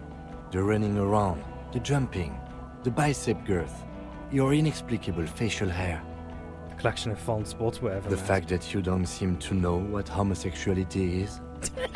Also, this guy. Just everything about this guy. And this guy, too. God, even this javelin-throwing freak here. Why did I join the RCM? The regular. You found some chick. She inspired you to fight the big fight. Be more than you are. All that. You, every morning, walking from Voyager Road to teach gym. She, leaving for the academy with her spring coat on. The air filled with the smell of smoke and raspberries and incredible hope. An ocean full of hope. I see. I knew it. I knew no normal human being can run like that. He's an honest-to-God gym teacher. Precinct 41. What kind of station is Us. it? We're the bloody murder station, haven't you heard? We're the bad guys. No one likes us. That's not true. Jamrock is too big for one precinct. You are just understaffed. And everyone respects the 41st. You have Captain Price. Thank you, Lieutenant. You're being kind. It is an understaffed station and the district is too big, which is why we need to... Get back to it. We left Torson and McLean to run the Sea Wing. It's not good. The Sea Wing. God. There are 4 wings, Harry. A, B, C, and D. We're in C. It's made of losers and clock punchers. You and I reconceptualized it as a task force. It was a mistake. There's also a lot of outside help involved, not only me. Other losers too. So look at the bloody murder Okay, station. it's not the bloody murder station. It's an old converted silk mill with green desk lamps and a coffee corner. A lot of good people work there, hard, every day. Jamrock is the largest ghetto in Rivershaw. Faubourg, technically, but it's divided into 11 districts. Jamrock only has us. The press will blow over. Jamrock is lucky to have you, and it's often considered to be the greatest of the districts. You're lucky to have it. Thank you again, Lieutenant. Phasma, I need to tell Lena about this. Who is Lena? Cryptozoologist, lives in Jamrock. Tell me about this Phasma. Well, good luck finding her once we get back. She and her husband were conducting the search for the Phasmid. It's their discovery, in part. I'm sure we'll find them. They should know as soon as possible. It would do you good to deliver some positive news for a change. Watch out, or she'll faint. Lieutenant Kisaragi, what will you do now? Well, first I will go back to my station and write the most detailed report anyone has ever seen. It will have to be good to cover all these. Then I will have a serious talk with my captain. About what? Detective, we just stopped a small-scale war. Something is happening to Revachol. I don't know what yet, but it's going to be a hard spring for the RCM. We need to get ready, infiltrate, investigate. Distant traffic. A scrap of newspaper drifts by, carried by the wind. Le retour. Want to do that at Station 41? Talk to Captain Price? I'd rather not ruffle the feathers of 2 captains with my doom-mongering. No, I meant investigate. Come work in Precinct 41. Work with Price? I'm flattered, but I don't know if I... This truly came as a surprise to him. Not a bad one, but he's at a loss. Flattered? You're Lieutenant Kitsuragi. We would be flattered if you even considered. I would have to tie things up in GRIH first. But, I mean, whatever is coming, Jamrock will be more central to it than the harbor. And we also have a huge caseload, Lieutenant. Piles that we need to get back to. Mountains, even. I do like the sound of that. He's really considering it. Let me go back to... Us? That's not true. Thank you, Get back to it. Prices. Ptolemy Price? He's the son of the old Price, one of the founders of the RCM. He's one of the most highly regarded men in the force. You're lucky. Okay. Jamrock? The press will blow. Thank you again, Lieutenant. I'm ready. Good. Fuck it, let's go. Tron brought his motor carriage. It's a 20-minute drive to Jamrock. The great district hums in the slowly falling snow. A chessboard of wooden houses, 80,000 living souls, and chimney stacks. Fire traps as far as the eye can see. From Main Street to Precinct 41, to Boogie Street, forking into the white horizon. You close your eyes and hear the dogs bark. A lone woman sits by a factory window, dreaming of meteorite strikes. On Rue de Saint-Jérôme, A square bullet slides into a square-shaped chamber. In Old South, a man without eyelids smiles. Spring has come. It's time. Torsen? Yes. McLean? Yes. Heidelstein? No. Vicmair? Yes. Dubois? Yes. Really? Nix Gottlieb looks up from the list. I hear he's unstable. You say that like it's a bad thing. Captain Potomny Price gestures with a ballpoint pen. It's dim in his office, and the curtains are drawn. Harry's our man. He'll pull through. When he does, he'll side with the people. Understood. Gottlieb returns to the list. Minnow? Of course. Interesting. Is this...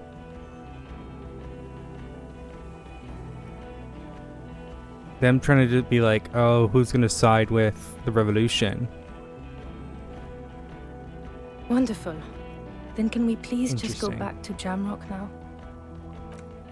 Well, shouldn't we get our suspect?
Damn.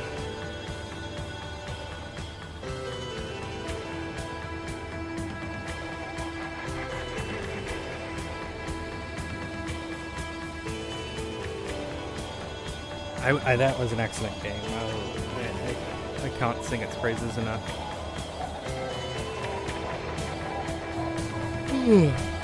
Tired. I really enjoyed that.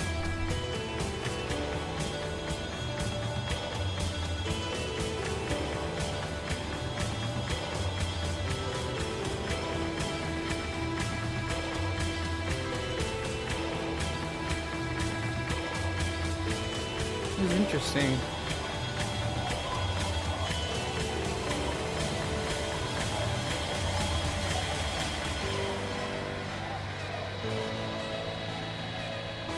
No, that was good. That was a really, really, really good game.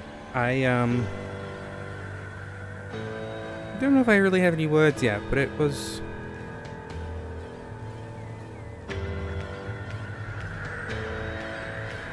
really good. Really excellent.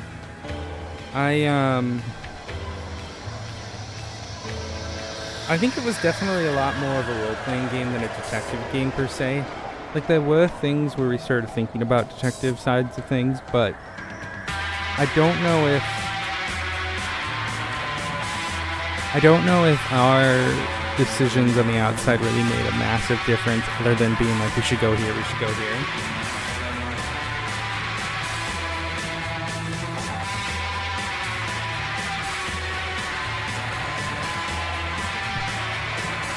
You hate the Phasmid thing, and then you're not every kill of a random...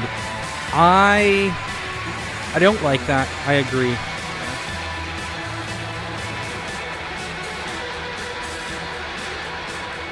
I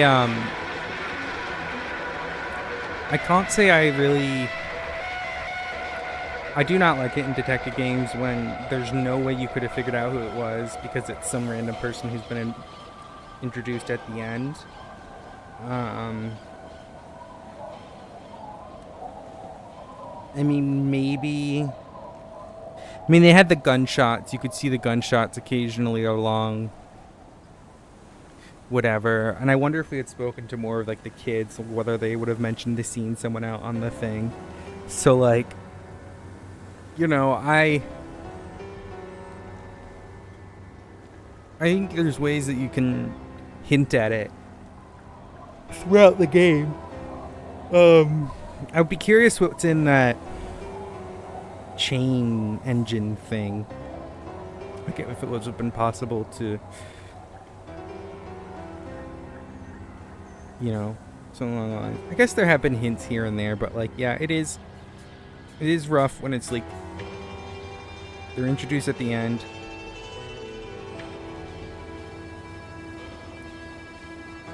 Yeah, that's fair. I didn't like how we couldn't even really do anything about, or like ask about the bullet, where it was. Like, I know she did it for us in the end, but like I would have liked been able to ask her that. Like, hey, where was the bullet hole? It did feel like a lot of the time during that you were on rails with the investigation, where it was like, this is the narrative now. Now here's the narrative. Now here's the narrative. Now here's the narrative. Now here's the narrative. And it was just constantly changing. It was like, well, you need to speak to Class A. Okay, turns out she was sleeping with the guy. You know, or even before that, it was like, oh, he was shot, not hung. Then it was Class A. And then it was like she was sleeping with the guy. And then we learned about Ruby. You know, it was just like thing after thing after thing. So that was kind of annoying. I wish it was a little bit more freeform. But in the fact that it is more of an RPG game than a detective game, I'll concede that. I agree as well. When I started hearing the perception thing, I'm like, oh shit, there's going to be someone in the bushes about to shoot this guy or something. That's what's interesting. It's very interesting.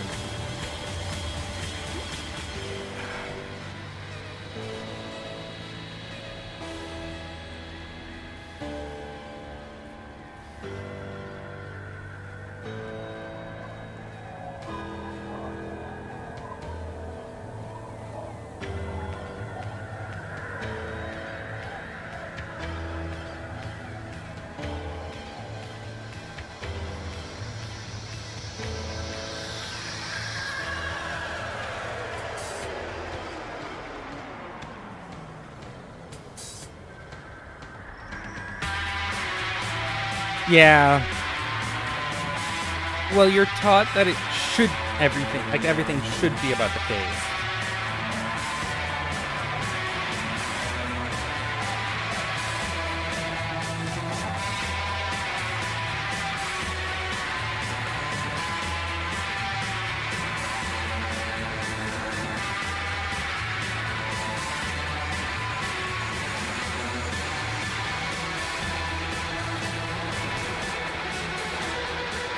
So, I liked all the characters a lot, though. I think obviously the art style is going to be the strongest point of this game, but the characterization, I think, is a tie with that art style. I think the characterization of everything was really cool, and how they split the different bits of the brain. I think that was really interesting. So, good on them for that.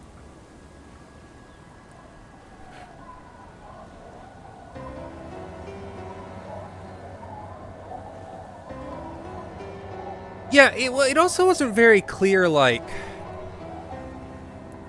why members of the 41 were there.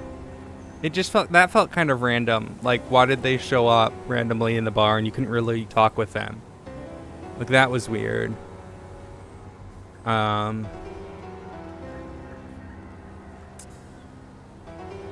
Yeah, I don't know. I still had fun. Nevertheless. So,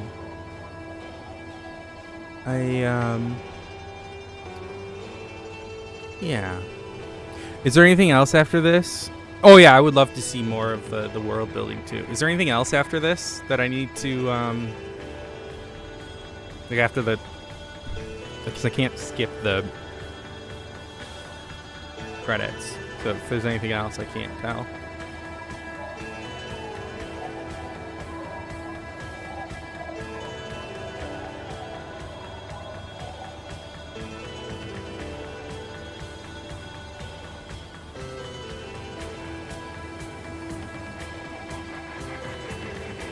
Oh, that's interesting. Pepper, I like that. None of these any credits. Well, I'm gonna go rest then, because I'm tired. So